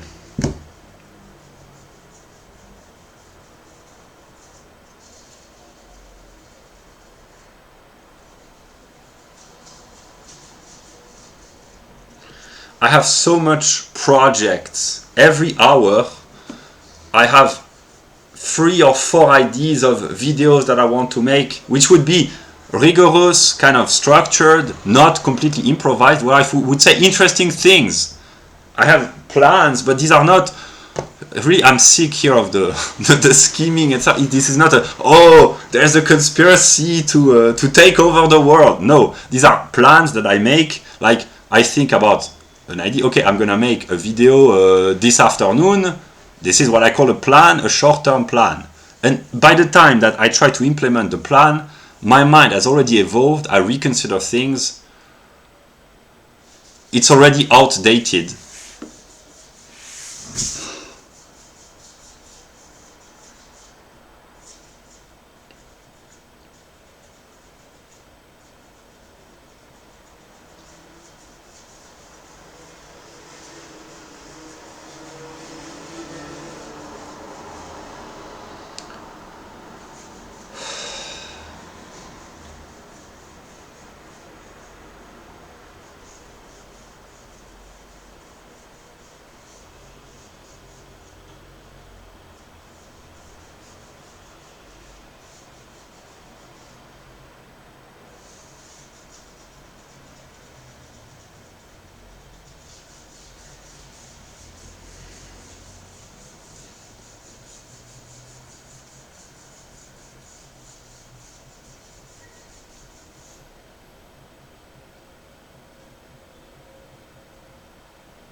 That's difficult.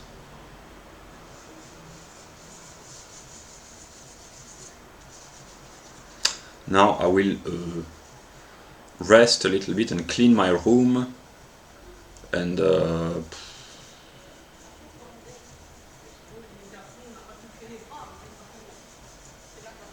it goes so fast.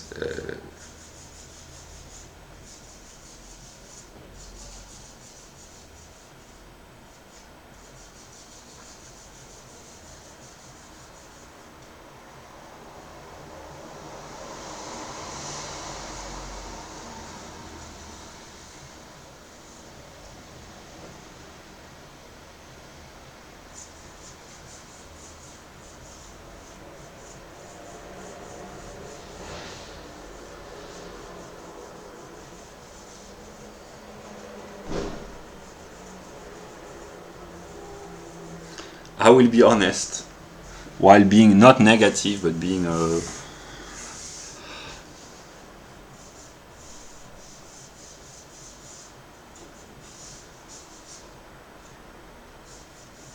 I have been afraid, and I still am afraid, to disappoint God morally because of my failures. But now I'm in a process of thinking, but I'm afraid of disappointing God because maybe I have completely misunderstood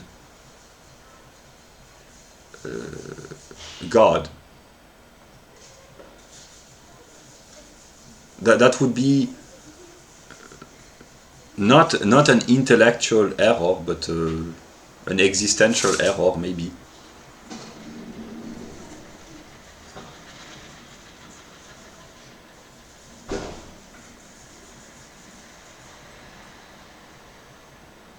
I will not keep talking many, but just to illustrate that up until a couple of weeks ago, I think, for me to say I love you to a person, I thought this was a sin. Reading a book, I thought this was a sin. Buying food wrapped up in plastic, I still do believe this, that it's a sin. that talking to a person in the street, it's a sin, from my perspective. This is the kind of thing that I have believed for many weeks and months, maybe even. That's why whatever I am or whatever I have said or will say, maybe just keeping me alive for a while, just that I might talk to explain really my weird worldview.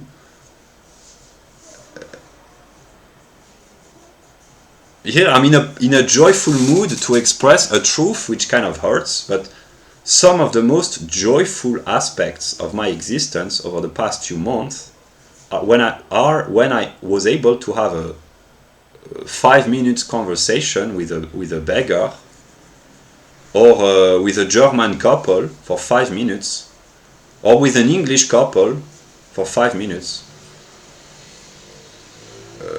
This explains a lot, because this explains a lot about me, whatever I am, or have been, or will be maybe.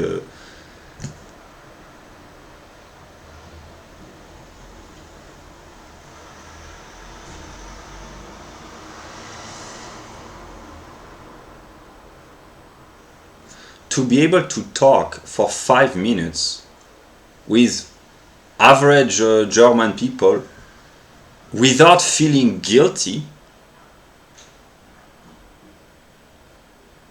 I wouldn't say, oh, that's heaven, but that's bliss. For 5 minutes I experienced bliss. I could talk, or with the beggar, his name is Frederick, he's not just a beggar, his name is Fred. To be able to talk for 5 minutes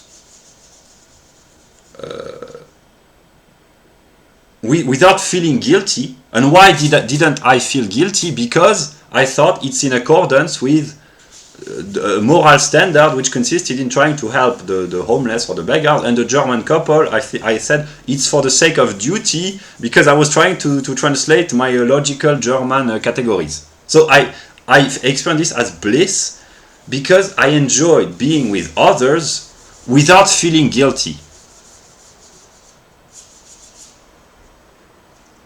While talking about what interests me, and yeah.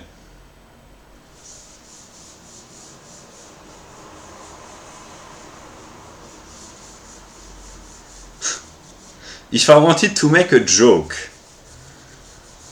that I might regret, but at this point, happiness in life is very easy. It's very easy to be happy. To be unhappy, it's overwhelmingly complex.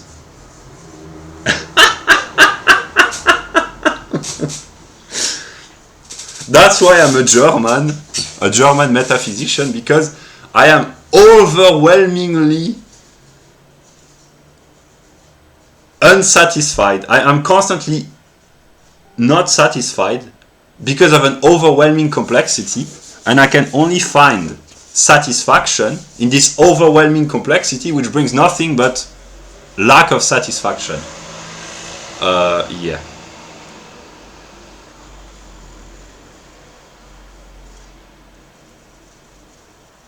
But here I will be serious.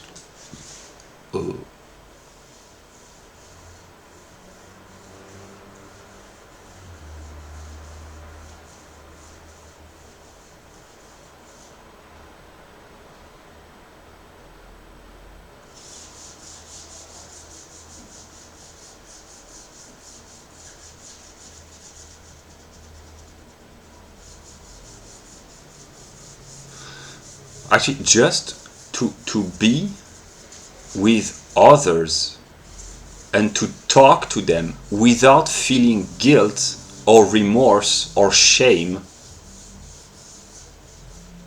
that's bliss.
That's what I had to say.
I will try to conclude on a profound note.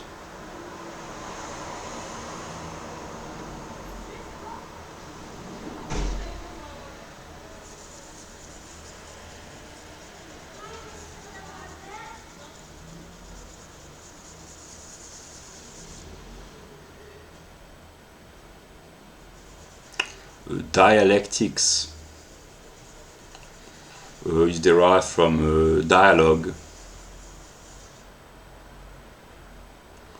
Dia is, I think, to separate, and lect in dialectics is the same as in intellect. That's why that's one of the reasons why I have an intellectual view of the world, which is translated into language in a way, which expresses thoughts. And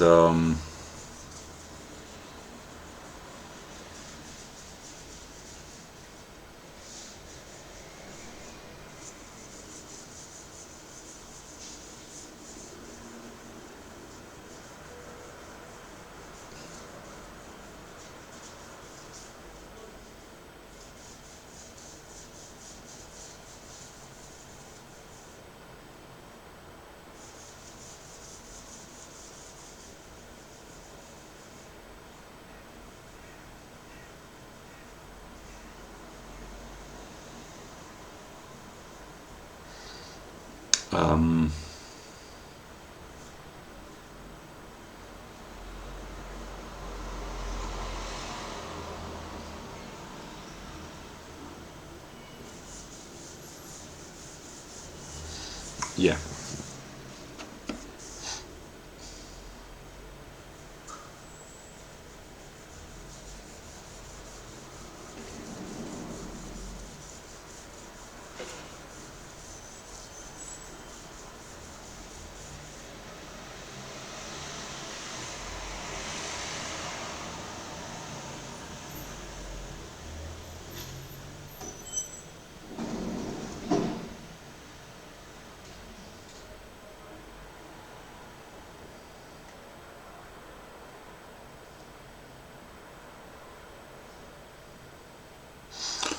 A little bit of culture. That's my Greek aspect, in the sense of classical Athens, where having conversations between men about philosophy was considered the ideal of the aristocracy. And even in Roman times, one of the fundamental determinations of friendship between the Roman aristocracy as well was the ability to have to talk with friends, yeah.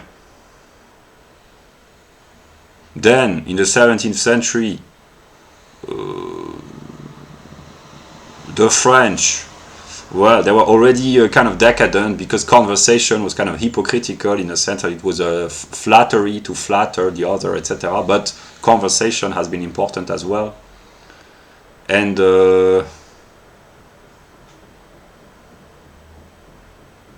yeah, dialogue and the interactive exchange of letters in the history of Europe. There have been great exchanges of letters between German writers, Goethe and Schiller, the correspondence of Newton and Leibniz.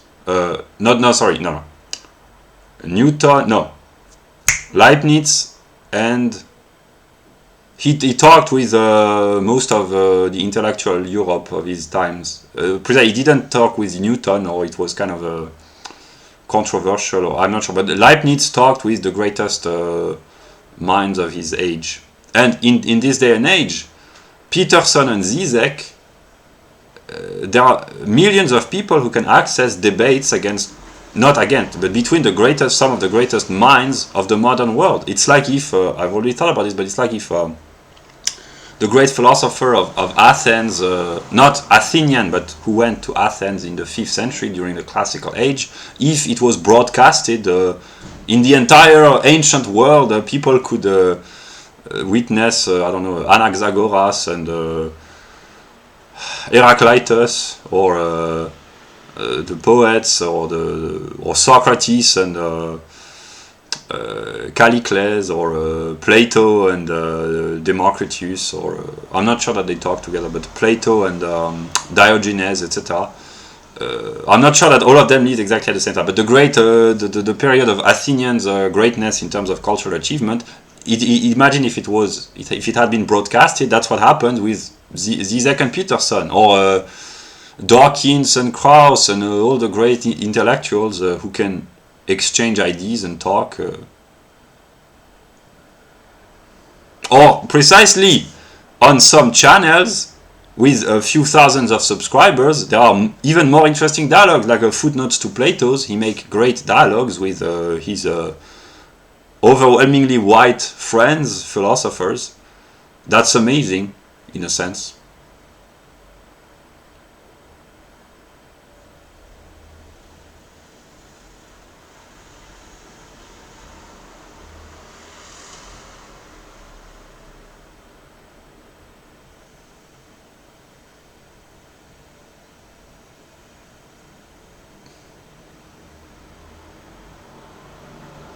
Yeah.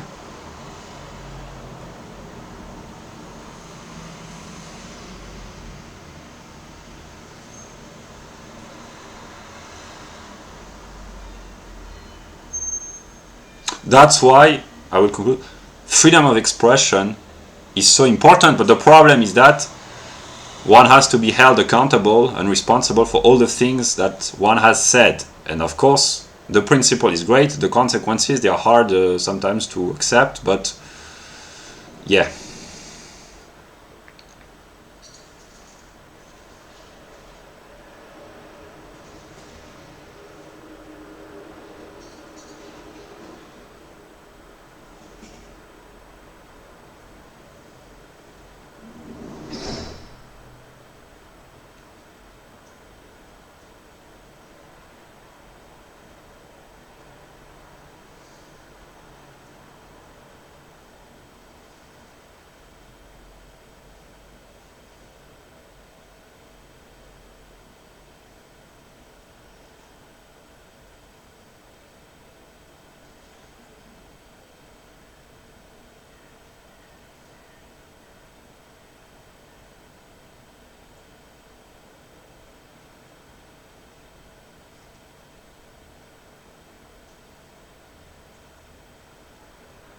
Here I will conclude, okay, not conclude, but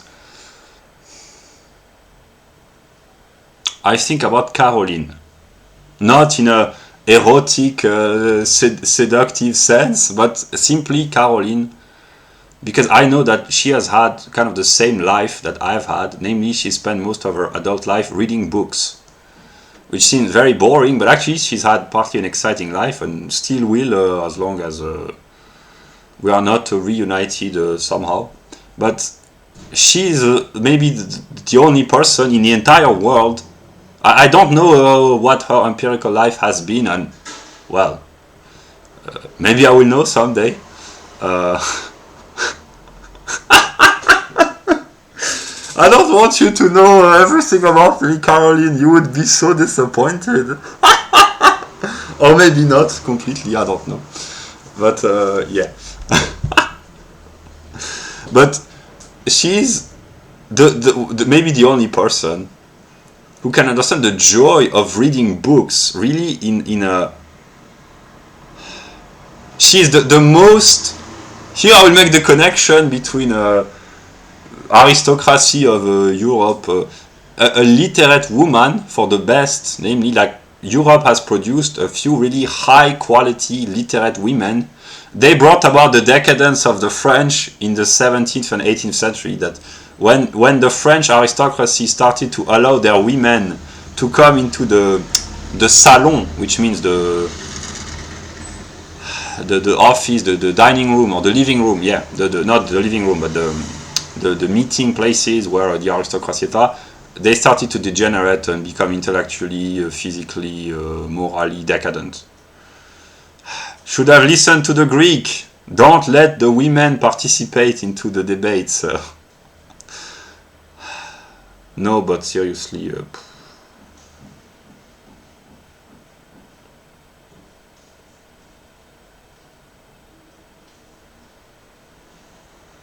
I will grant myself, how do you call this? A guilty pleasure.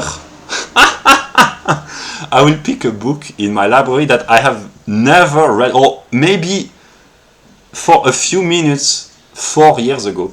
The writings of the personal writings of Hegel. I have 3 books about his personal letters.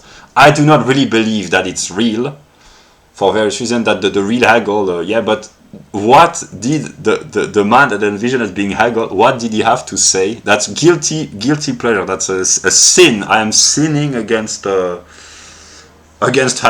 Well, no, actually I won't, because no, it's not. That's a temptation that I will renounce. But I have this temptation. This is the kind of insanity, like. The personal history of the man Hegel. I have biographies that I have not read, precisely because I've understood soon enough, maybe, that it was not really interesting. Actually, it is, but yeah, and because I was thinking, of course, about the dialogue between Hegel and Schelling. Officially, they talked together, they wrote themselves letters, etc. Yeah.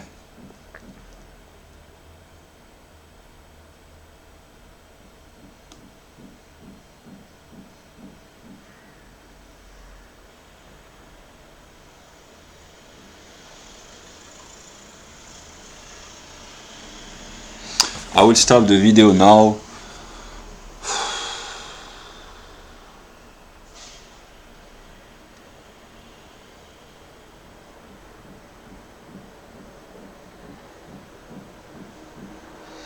Yeah.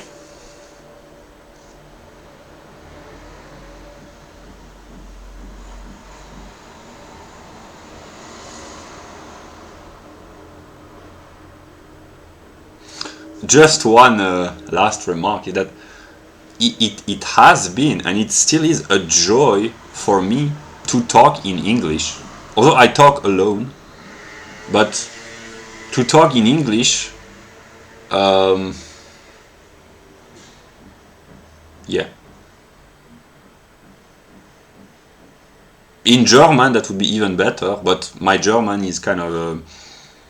I used to, during the past few months in 2022, I have studied German partly at some moments early in the process, but I've then given up because I work on other aspects. But I could speak German partly. Maybe I will.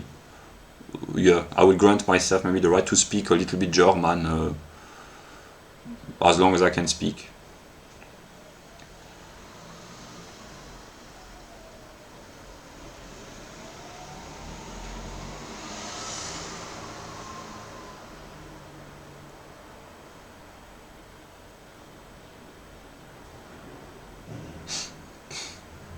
Yeah.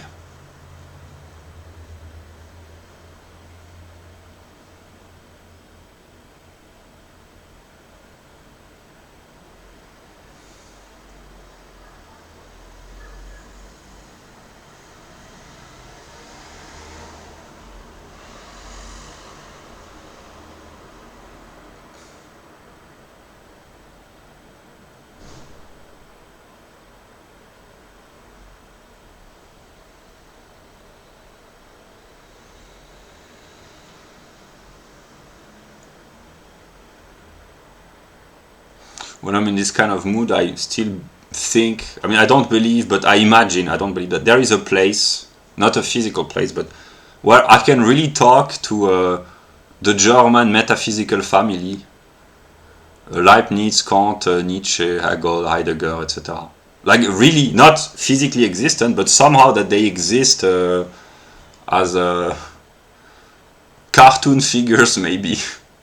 No, more seriously, that I still imagine that there is a place where, I mean, I don't think that it's gonna happen, but that not that it might happen. I'm not naive enough, but that's why it's imagination that Nietzsche, Hegel, Kant, Leibniz, Heidegger, Fichte, Schelling, and all the others could really be gathered together and speak in German, like a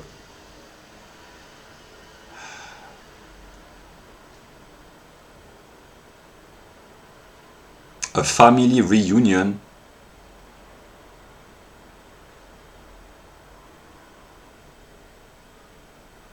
Because there was a moment in my process where I envisioned, it was 4 years ago already, that the dialogue throughout the ages, across time, between the German philosophers was kind of one of the greatest enjoyment in life. That actually Nietzsche was answering to Kant and to Hegel, and they secretly knew, but how could they know? And Heidegger was commenting Hegel and Kant and Schelling and Nietzsche, etc. That the German metaphysical family, that's a great dialogue throughout the centuries. This is connected, I will make the connection with the what I said earlier, the odd aspect of myself, that I have never studied philosophy formally, but I'm the only person in the world who can even remotely envision. Maybe there are a dozen scholars scattered throughout the world who might envision this from this perspective.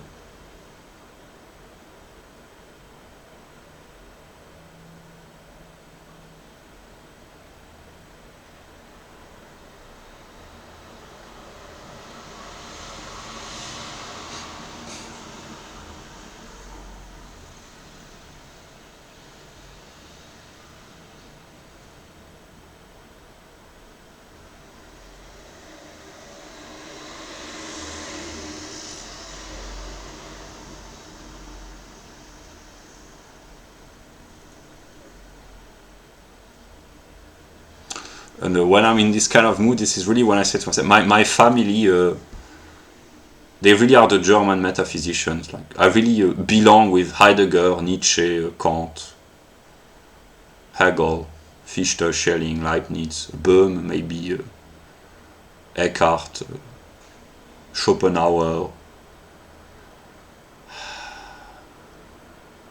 Gabriel Marcus is a modern German philosopher. Yeah, but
I will try to share knowledge, which this is what I have done, but more and more consciously, because of course there is the sinful aspect, and I've been guilty of the sin and of being deceived partly, but just sometimes just to enlighten people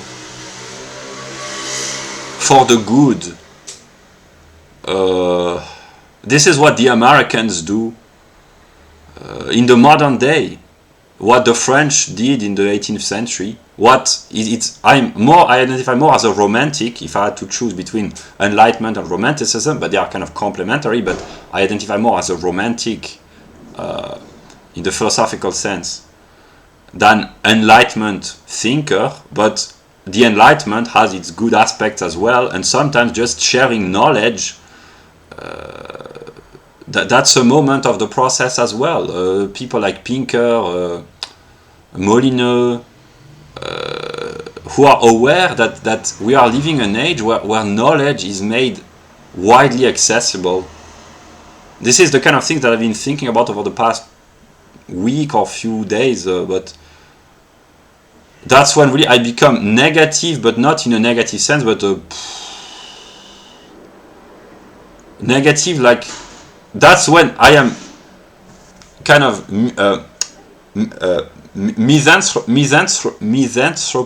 misanthrope, while being positive. Namely, I just want to say to people, but quit your job and get yourself an internet connection and get rid of the whatever, the pension, the money that you've been storing, the insurance company, not the insurance company, the insurance policy or whatever. Just get a connection to the internet and appreciate the totality of world knowledge made accessible.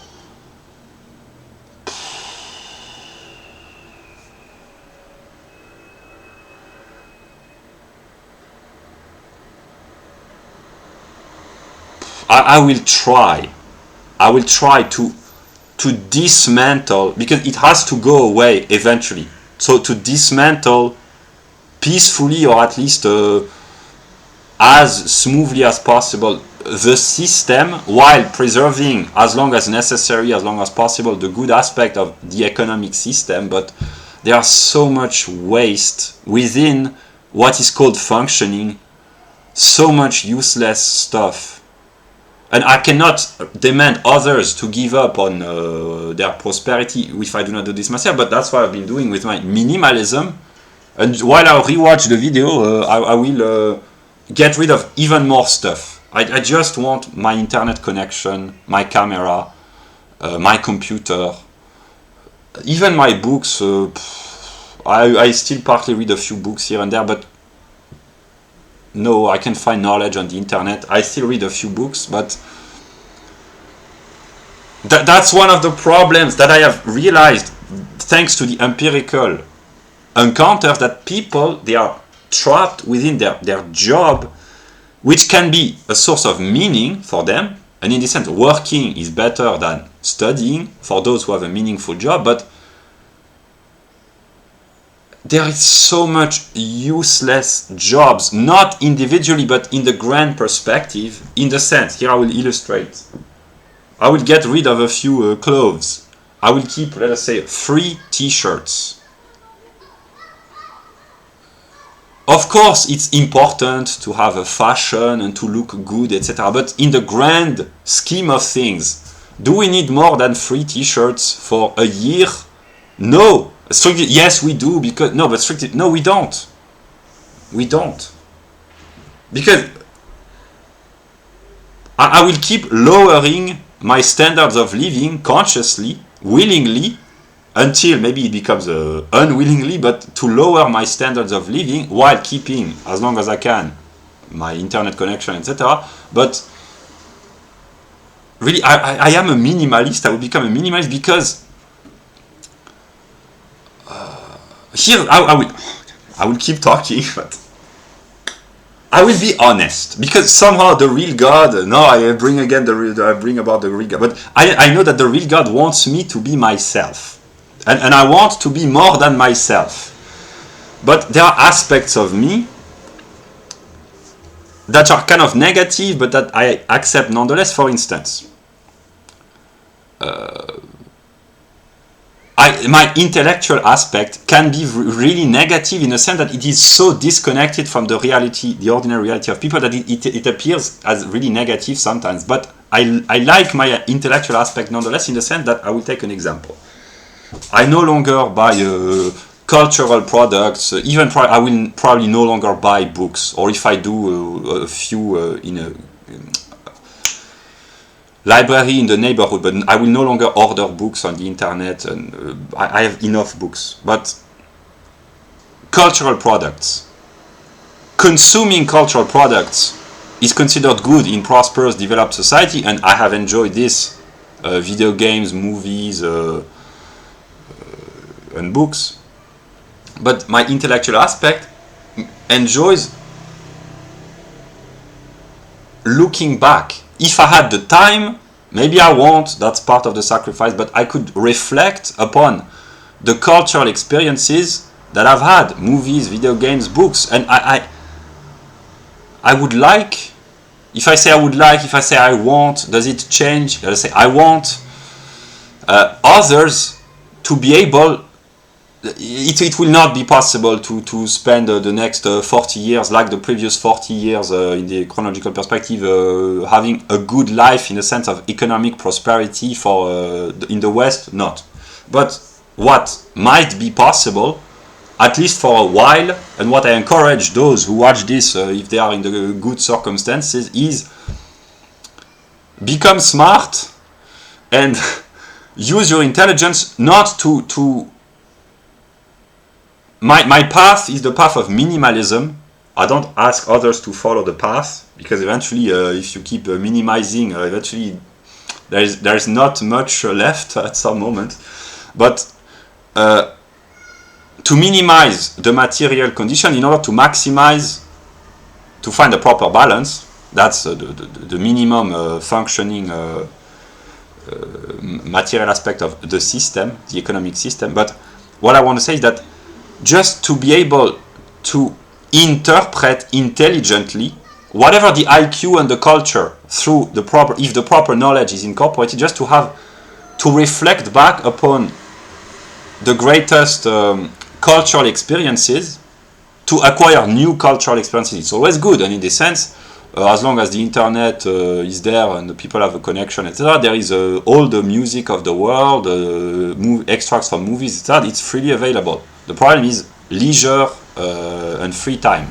But just to be able to reflect back upon cultural experiences through the lens of philosophy, which is partly an interpretation of the world. That's what I began to do with cultural Hegelianism at the beginning of 2022. Then I became more and more pressured, etc. But to talk about football from a philosophical perspective, to analyze, to interpret, to understand about video games, etc., etc., that would be fascinating, interesting. I will not do this myself, but I encourage others to do so. Yeah.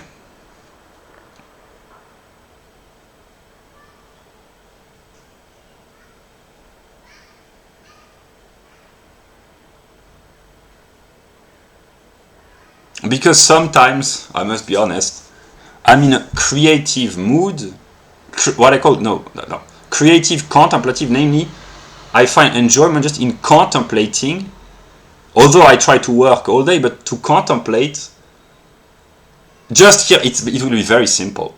If people have spent 2 hours and 50 minutes watching this, just to look at the world, and to envision that it has been created.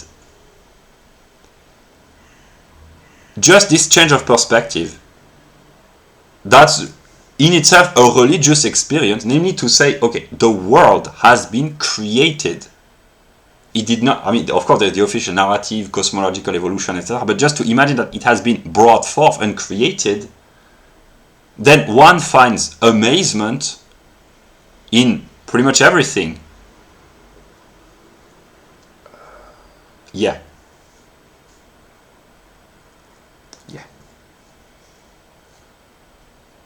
And here, That's what I've just thought about that.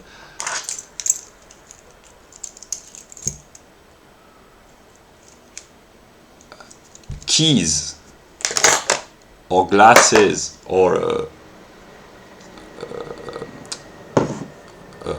clockwork or even a piece of paper. Of course, it has been created materially. There is the system of production, the engineers, the workers, the logistics, the economic system which brings forth these objects, all the competence, the intelligence, etc. Of course, it has been created from a Marxist perspective, let us say. But from a religious perspective, God created the creators and the economic system. Everything. So God can be envisioned as the creator of the creators. That's what, from this perspective, God is an infinite creative entity. Not only infinitely intelligent, but also infinitely creative.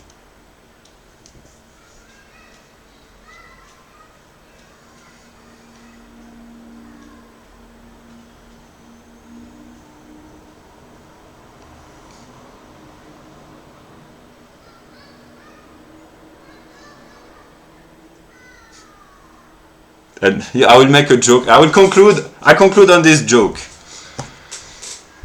I had moments in the past few years when I thought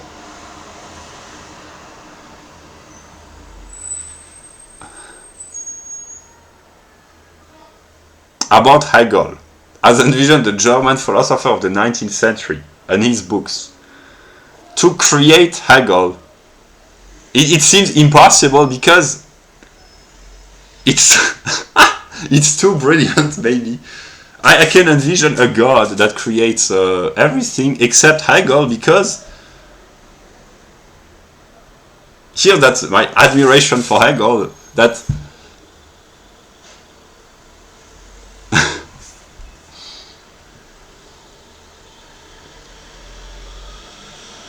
Hegel is too brilliant for God. That's what I envision, the dialogue between God and Hegel.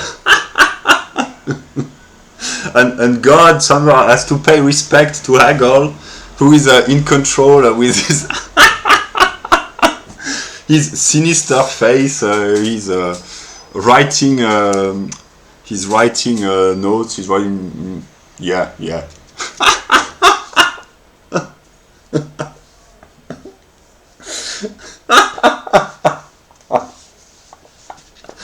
That's what I envision as the architect. There's the architect in charge of the work of the project. That would be Hegel. Then below there is God, who creates, and Hegel checks if that's okay. Let us see if the standards are met. Yeah. And then there's God who says, I hope that I do not make a mistake. And even below there are all the other creators. Yeah, that would be one aspect of envisioning reality. Yeah. I've been positive for a few minutes. I will stop the video now, and yeah, I don't know what will the title be. Yeah, but I will try to speak a unified truth, which of course will take time and misunderstandings, but I will try more and more to unify. For instance, the structure here, it's written in English, but I will speak maybe English, French, German. I will improvise, but that's what I wanted to share.